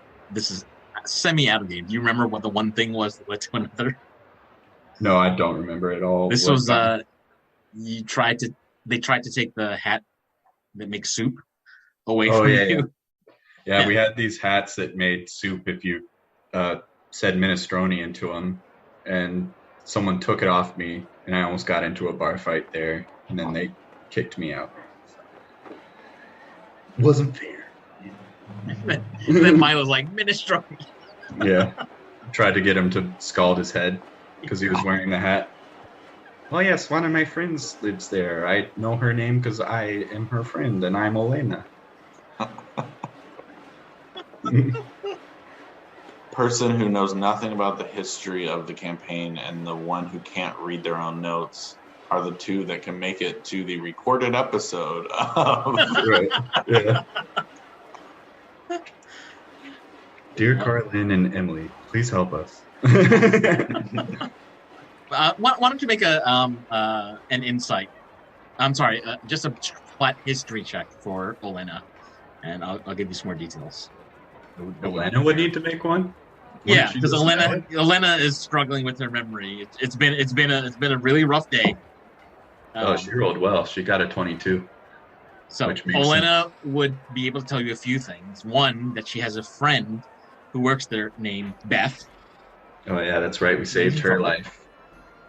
She's semi-friendly with the bartender, who seems to be part snake, and the bartender's name is Zahis. Olena has a couple of rivals that also hang out there, because Olena sometimes goes there for certain activities where you need to perform certain things. So I don't know how much of that she shared with the party yet, but she has talked to some of her rivals at this pub before. In addition, almost all the members of the party have spent time on the upper floor of the Black Arms, which houses a very discreet brothel. And several of the members of the party have had encounters up there on the top floor. I would give you just one piece of advice if we do wind up going there, Aisling, is just don't really talk about what goes upstairs too often. They're pretty pretty secretive about it for whatever reason. I'm not 100% entirely sure, but imagine it has something to do with well, you know, eyebrow raise. Sex. Yes, that's the very same. Yep. And People do that. yeah, I suppose so. I don't think Paylor ever did, from what I can remember. But You know, sometimes you don't have time for that stuff if you're off saving the world. I'm charging people lots of money. Yeah, my word, that's not something I'm pretty sure that's a side hustle or something of them. 'Cause what commoner could afford 100 gold worth of getting cured? I don't know. That's a little obscene to me. At least by ever name, I'm gonna write a formal letter to the clergy, and we'll see what happens from there. Brothels go by many different names. Sometimes they're called church healing zones. Well, that's interesting. Me and Elena might have to have a chat at some point. I have some questions about the Black Arms and some of their business folk there. But that can wait until a later date. Well, just something out of game. You can also use the bonfire channel on Discord to have these kinds of chats in between sessions. Like if somebody's not here, but you wanted to play this out to see what information you get, you can use the bonfire channel. Gotcha. Oh, we're almost here. There's the Shepherd's Respite. Yeah. So the Shepherd's Respite is really right across the square here in Lambtown, and it's a two-story building that is really falling apart. It definitely needs a paint job. Even the sign, the Shepherd's Respite, is a little bit askew. The front door is wide open, and you can hear crying and footsteps on very creaky floorboards coming from the interior. So, what would you all like to do? Walk in with Grayson. You walk in with Grayson, and what looks to be the caretaker, someone that you recognize, this mountain dwarf, who's about 3'4". He's got a huge bushy gray beard and stern eyes. Seems to have an air of self-importance about himself. He says, "Oh yeah, you're the cleric, the friendly cleric guy who you brought us some money last week. Welcome back. Who's your friend here?" And they point at Aisling. Oh yeah, this is our new companion, Aisling. Feel free to tell yourself a little bit about yourself. The dwarf walks over to Aisling and extends an arm as if to shake your hand and says, Rangarim. Rangarim Struckhelm. Me and my wife, Amilana, run the Shepherd's Respite. We have over 24 orphans staying with us this weekend. Somebody just got dropped off here this morning, and we can use some help, if you know what I mean. He's kind of eyeing you already to see if you have a coin purse or anything like this on you. Does he look like he's in like better clothes since I've given him all that money last time? And so you don't have to make a check. In fact, it looks like he's pretty much dressed in the same clothes as he was last time. Rangram, what the heck do you spend all my money on anyway? Last time we were here, you were burying a kid, and I gave you 100 gold the night before. Like, what the heck? What is all my money going to, bud? Spending it on the children. Always the children. The orphanage and the children. Always. 100 gold should be able to last you a year or so, and it seems like you've blown through that already. What the heck did you spend my money on? It should, but what if the children get sick? What if the children want to go to school? What if they want to learn a trade? Who funds all of that? We do. Me and my wife do. So we thank you so much for your money. It did go a long way, actually. Thank you. We appreciate it. It didn't go long enough. You buried a kid. Well, he got sick. And you couldn't take him anywhere? You couldn't get him healing? We couldn't afford the treatments.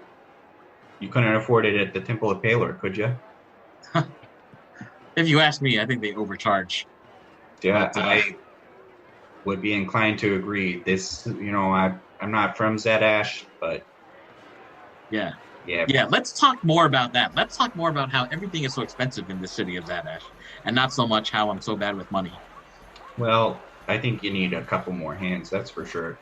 first and foremost, you need someone that can deal with this kind of cash flow, so you're not just spending it all. You know, Well, my very wife is little. really good at running the books for us, and I trust her. Um, Well, maybe I can give her this then, and I'll throw her a bag of 20 gold pieces. okay. Just say, uh, I really hope this goes a bit further than the last amount I gave you, and this should go a little bit of the way, and I'll have more for you eventually. But Imalata, just make sure it's going to the kids, please. And you should have some help here. We've been talking to some people around town. They should be able to come in and Yeah. maybe make new shoes. And have you seen the cobbler around? I mean, we see the cobbler every now and again. We see the blacksmith every now and again. Yes. And he brought some shoes. I believe we worked out a deal with him when we helped him out. We got some shoes, but now we have more children than we did before. So now we need more shoes. And the best way to get more shoes is to get more donations. So thank you so much for that donation, sir. Friends of, I recognize you too, Bard, Barbarian. I recognize you. If you have a donation to give, we would happily accept. Oh no, you can see where that 20 gold gets you, and we'll see what happens. That should last, like I said, couple weeks, maybe a couple months if you do it right. It's at this I'll go deal with those people at the Temple of Pelor. I'll try and see what I can do, because they shouldn't be charging you. That's not right. That's not what Pelor would want. So let me go talk to him, and I'll see what I can do. And in the meantime, we do have this lovely young lady here. Her name's Grayson. She unfortunately lost both her parents over the last year or so, and hoping that we can get her at least lodging for the night if you can swing it, and hoping that maybe I'm not sure if you're familiar with her, but hoping that maybe she can lend a hand with this one at least. And yeah, just hoping that you can watch after Grayson for us for the time being. Rangarim says, yes, Vava has been very kind to us, even coming over to help apprentice some of the children. My wife is, in fact, with another teacher right now. And to answer your question, of course, we will always find a way to make more room for another orphan who needs it. So Grayson is her name? Yep, Grayson's her name, and Rangram, you do a lot for these kids. I can tell you do a lot for them, and I want to make sure you do something for you and Imalata every now and then. So here, take some of this money for yourselves. I don't want you to spend it on the kids. I want you to go take Imalata somewhere nice and treat her to something, and maybe you use the leftover however you want, if you want to use it on the kids or not. But I hand him 5 gold to take her out at night on the town. Great. He's kind of like he's slightly overcome with emotion at your words, Milo, and kind of puts his hand in like a prayer-like motion and bows at you and says, "That's what I'm talking about. That is what it means to be a follower of Pelor. As am I. Charity is very important, and you can be certain that this money will go to where it needs to. Maybe my wife and I need some time off, but I can assure you that this money will definitely go towards the children. We barely have any time for ourselves, and we could definitely use a few extra hands to help around the orphanage every now and again. But yes, every donation goes a long way. Thank you, sir. We appreciate it very much." Hey, one last question, and thanks again for taking Grayson, and thanks for all you do. Have you seen Kobayashi lately? He shakes his head no. He says, "Oh, not since about last week, since you were here. Why?" Well, you just had a run-in with him. He said he wanted to help. I don't want to... Did he say that? He did say that. I don't necessarily want to accuse him of anything, but it did look like he was taking some of the money that we gave you. And we caught him kind of in the act and made him put it back, and said he stole it from, well, You He know, did steal it from someone, and Hmm. he said he just wanted to help you all, and I understand, and I told him there's a better way, but he ran, and I just wanted yeah, to see if he was back. our doors are always open to any orphan who has found their way or who has lost their way. And he had lived here for many years until one day he had disappeared. And we assumed that he has been making a fine journey in his life. We hear rumors from time to time that he's doing well for himself somehow and wearing fine clothes and smoking some of the finest tobacco in the region. But I haven't seen him step foot in this orphanage since the time that he left, unfortunately. But I would be happy actually to see him again. I'm just surprised that you knew him so well. It seems. Yeah, you could say that. Do you know where these rumors kind of say that Kobayashi works, or? Well, most of the time, if I'm hearing rumors about Kobayashi, I'm hearing it at the Black Arms, and they have their ears to the ground, so to speak. I assume he has made his way up the eastern Virlinian coast to the city of Parent, or maybe even Rovnica. But has he come back here to Zadash in recent days? That I'm not quite sure. Oh, well, I appreciate all the information and appreciate all you do. He holds out his Virlinia. arms, uh, extends his arms towards Grayson, and says, "Young lady, bring yourself and your is that a first generation weenie baby?" And his eyes grow very wide. Bring yourself and your toys on over here right away. We have a new home for you here in Zadash. Welcome. And Grayson jumps out of the cart and starts running over with the dog in the yellow hat towards the orphanage. And Rangarim says to you, Milo, and you know we have a farm in the back, so we definitely have space for the dog as well. Thank you for these gifts, and thank you. He holds up the gold. Thank you for these gifts as well. Sure. You've been great to us, Mr. Milo. You've been great to everyone here, so I appreciate it. Thank you, Rangram. He gives you a wink, and could you make an insight check before this conversation ends? Ooh, only a 7. Okay. I'm going to type this to you in the chat. Well, Rangram, we'll be back tomorrow to see if we can get Grayson out of here, and one less mouth to feed will be nice. Maybe we'll have some more questions for you then. Maybe you'll be a little more, a little less busy, more time to talk to us then. He walks Grayson inside, and along with the yellow dog, and as they walk inside, Emelana, his wife, and this tall, tanned, olive-skinned man walks outside with the wife. He's carrying several musical instruments in his bag, including one in his hand that looks like a recorder or like a trumpet of some kind. He's got great teeth, this guy, and he's wearing a shirt that has his chest exposed, but it's not buttons. It's more like one of those like leather ties. So you can see the ties are kind of undone, and he has you can tell he has a strong upper body. He's smiling in the afternoon air with his great teeth visible. Under his other arm, you can see he's carrying a giant loaf of bread studded with sesame seeds. And Amalana is saying to him, Tiziano, we love when you come over to give the students a music lesson. And we are definitely sure to persuade some of the other town council members to vote yes on the proposal to fund the kife research. Tiziano, you're welcome here all the time.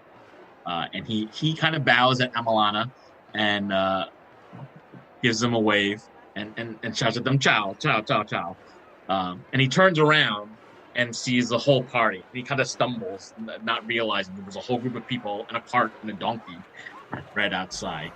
And he looks at all of you, doesn't seem to register, and he says, Tiziano, make sure to vote yes on the city council proposal. Yes, we're all voting yes. We're all supporting this. Yes. I would vote if I had a say, my friend. Titiano, you said? Tiziano Feinberg Farfalle, and he uh, reaches for your hand as if he's gonna kiss it. I let them, I guess. Yeah. He reaches down, and you notice he's got like a kind of a hardened, like calloused hand. Like he does a lot of like woodwork or something like this. Like he works with the sand. So you get the sensation that he's not only good with music, but that he does other things. Jack of all trades type of person. So you're on the council then? I am. And you are looking for some more yes votes for researching or at least figuring out what's going on with all this kife, right? I am indeed. So here, we've only been in town for a couple hours now. It seems like there's a couple no's in the group. That's one of them. True. Yes. Yeah, one of them's the professor. Yeah, Professor Berdemos is a bit of a weird one. He's always looking for more information, and it's as if all of the stories of people falling to kife and losing their fortunes because of kife aren't enough. He says, "Oh, that's just one person. That's just one subject. That is not a complete study." The professor, I think, doesn't understand how important it is to hear real stories from real people affected by the drug. It's just weird that he's not interested, or weird in other ways. He is weird in other ways, but I reserve my comments on that. He is from southern Virlinia, after all, and not central Virlinian like us. However, that is not the reason why I find him weird. I just think his professorial ways are preventing him from seeing the realities of everyday people. Mm-hmm. He needs to be more one with the people and not in his stone tower of Zadaxi University. Well, we might have to talk to him when we're here. We're definitely pro funding for you all, of course. And what's your party name? You look like a fun bunch. And he's looking specifically at Siri and Polena. Yeah, we're the Virlinian Vanguard. Might have heard of us. We're formerly known as the Croutons, the Crew for short. Recent rebranding in the recent days, but you might have heard of us. We've done some good work so far. Maybe. The name does sound familiar. Did you have something to do with the Ravioli Rascals last week? Oh, yeah, we killed them all. Oh, except for the boy, right? Yeah. The boy is doing good. Yeah. Caden Tortellini is doing well now, right? Yeah, and he's Ernie's kid. Yeah. And he seems like he's a yes, right? I think so, yes. He supports the Order of the Nib, and I support Strummers and Drummers, which, as you know, is the music guild, the bard guild in town, and the guilds are united on this. It's the academics that, the career politicians that are the stubborn ones, if you ask me. Mm-hmm. And do you have any insight into why Heslel and the Hilltop aren't set on funding? The suburban Zadash vote. That's why. Yeah. The suburbs are not united. You have more conservative people out there, as well as the very logical and loyal Marvin Lawson, the wine man from Tyrion Zadash. He's voting yes, but the others, not so much. They don't think they'd be reelected if they were to vote yes on this one? They don't think that the people in the suburbs want the safety of... Yeah, but they say that it's not a problem in the suburbs. But things that start in cities always go to the burbs. I have no doubt that kife will be hitting the suburbs at any moment. It already has, but... Oh, no. Well, we'll do what we can to get you those yeses, and hopefully we can talk more soon, unless anyone else has something to say. But I think we got a joke off to get to here. Are you planning on sharing that bread with the orphanage? What a coincidence, Aisling, because as soon as you ask that question, you notice a fey creature with a green hat with a buckle on it, black shoes, black boots with buckles on them, and a kind of a plaid skirt in black and red in a black and red crisscross pattern, run up behind Tiziano and steal the big loaf of bread from under his arms and start running towards the Arts District. And before he can get a chance to respond to you, Aisling, Tiziano says, "Ciao, ciao, I gotta get my bread. These fey creatures have been popping up everywhere, and no one is doing anything about it because they're so preoccupied with the joke off. I need my bread. Good day. Ciao." And he starts running off towards the Arts District. No. Well, bye. It was very nice meeting you, I guess.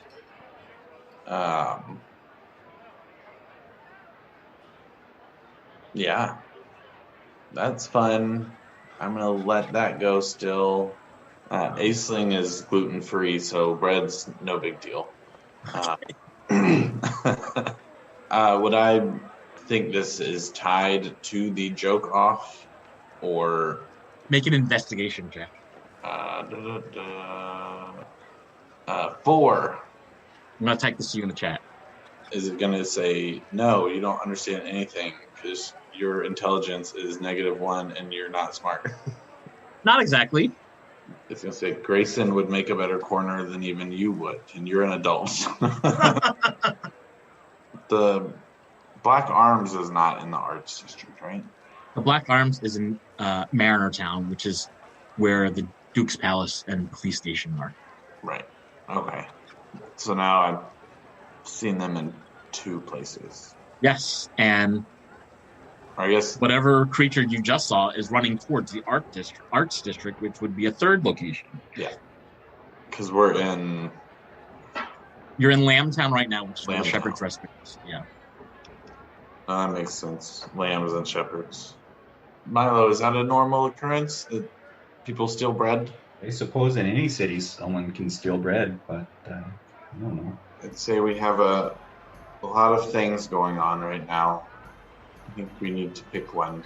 Well, I think we have enough time to go talk to Antonia Cataloni and before the joke off, and I know Siri wants to join that, so maybe we can go out, get a quick word in with her and see what's happening.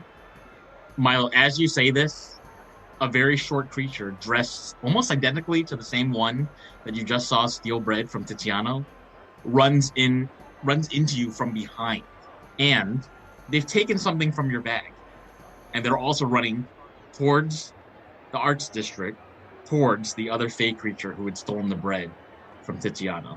So now, running away from you, you see that fey creature behind Tiziano, who is chasing another fey creature who has his bread, and they're all running towards the Arts District.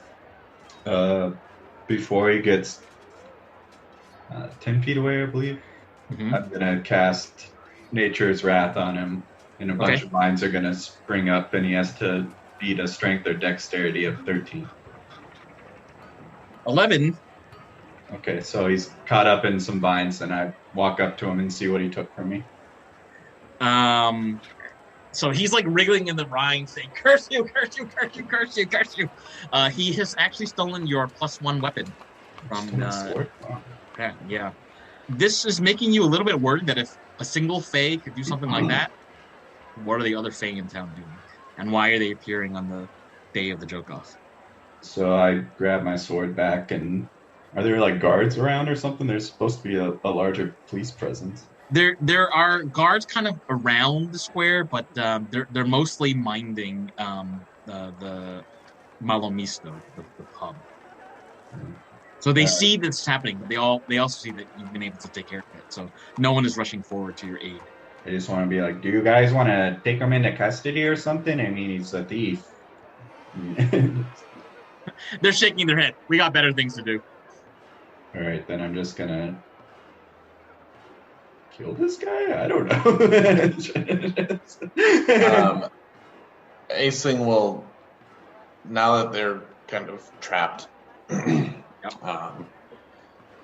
look to them and also look at Milo and kind of give one of those like eyebrow raise, kind of head nod, like this is your time, and then start speaking in Sylvan to the creature.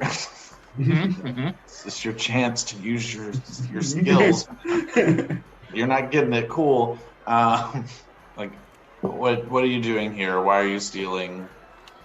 Who are you? Who sent you? Where are you from? Answer all of them in that order. And Aisling saying that. Yes. In Sylvan. In Sylvan. The creature responds in Sylvan. The portal opened. We're all here. We're taking over. Why would you want to take over this place? The beer, mate. We have our own beer. No. The swamp water here makes for a better beer. Then go to the swamp. You don't understand, mate. And how the Arts District has the best land, the best water, the best swamp. We're having the best beer and the best time of our lives. And how does stealing a sword make you have better beer? Can I tell you something? You're gonna do it anyway. It's fun to steal swords from losers. And I guess Milo would understand that. Yeah. Milo will just kind of wring his hands around its neck and be like, "Tell me everything you know about kife in Sylvan." Because isn't kife like it's made in swamps? Like the stuff that is used in kife is in swamp. The creature actually doesn't have anything to tell you, Milo. He kind of looks at you like, the beer is. I've never tried kife. Beer is better. Beer is life. Kife is nothing. Bring me to your boss, is what Milo's going to say at this point. He nods and says, "This way," and he points at the direction that Titiana was running in. And he also gives the sword back to you, Milo. Yeah. Does Elena still have a bottle of kife on her, or is it an empty bottle? I can't remember if we put a bottle back in the Weenie Baby, but I can't remember if it was like just and her belt. It's inside the Weenie Baby still. I can't remember if she destroyed that one. I think we kept it. Yeah, I think you kept it also. I think you only destroyed the bottles you found in the church. I'll ask Elena to come over. Elena, can I borrow your Weenie Baby? Duh. And I'll kind of scooch around so back is to the guards. And I'll pull out like just part of the bottle of kife and show it to the creature and say, "Is this beer?" Make a sleight of hand check, please, to see if you're doing this so secretly that the guards cannot see. 7. The guards shout in your direction, Aisling, and toward each other, "We got a kiefer!" And they start running towards you and running towards the Arts District. And that's where we're going to stop for today. Yay, I did it. I started a mob. Let's kill some guards. Thieving is okay, but the second you pull out a bottle of kife, it's like, yeah. They let the thieving go, but yeah. All right. I'm going to give everybody 500 experience points for today. 500. For rescuing Grayson, taking care of Shamash, getting some resolution to the Ween situation for the new character fractions, that's 500 XP. And there's more to come, I'm sure. As we were chatting about stuff, yes, and things like healing costs 100 gold, and you're throwing gold around left and right to orphans. Do I have any money? Currently, I have 10 gold that came with the character when I made it.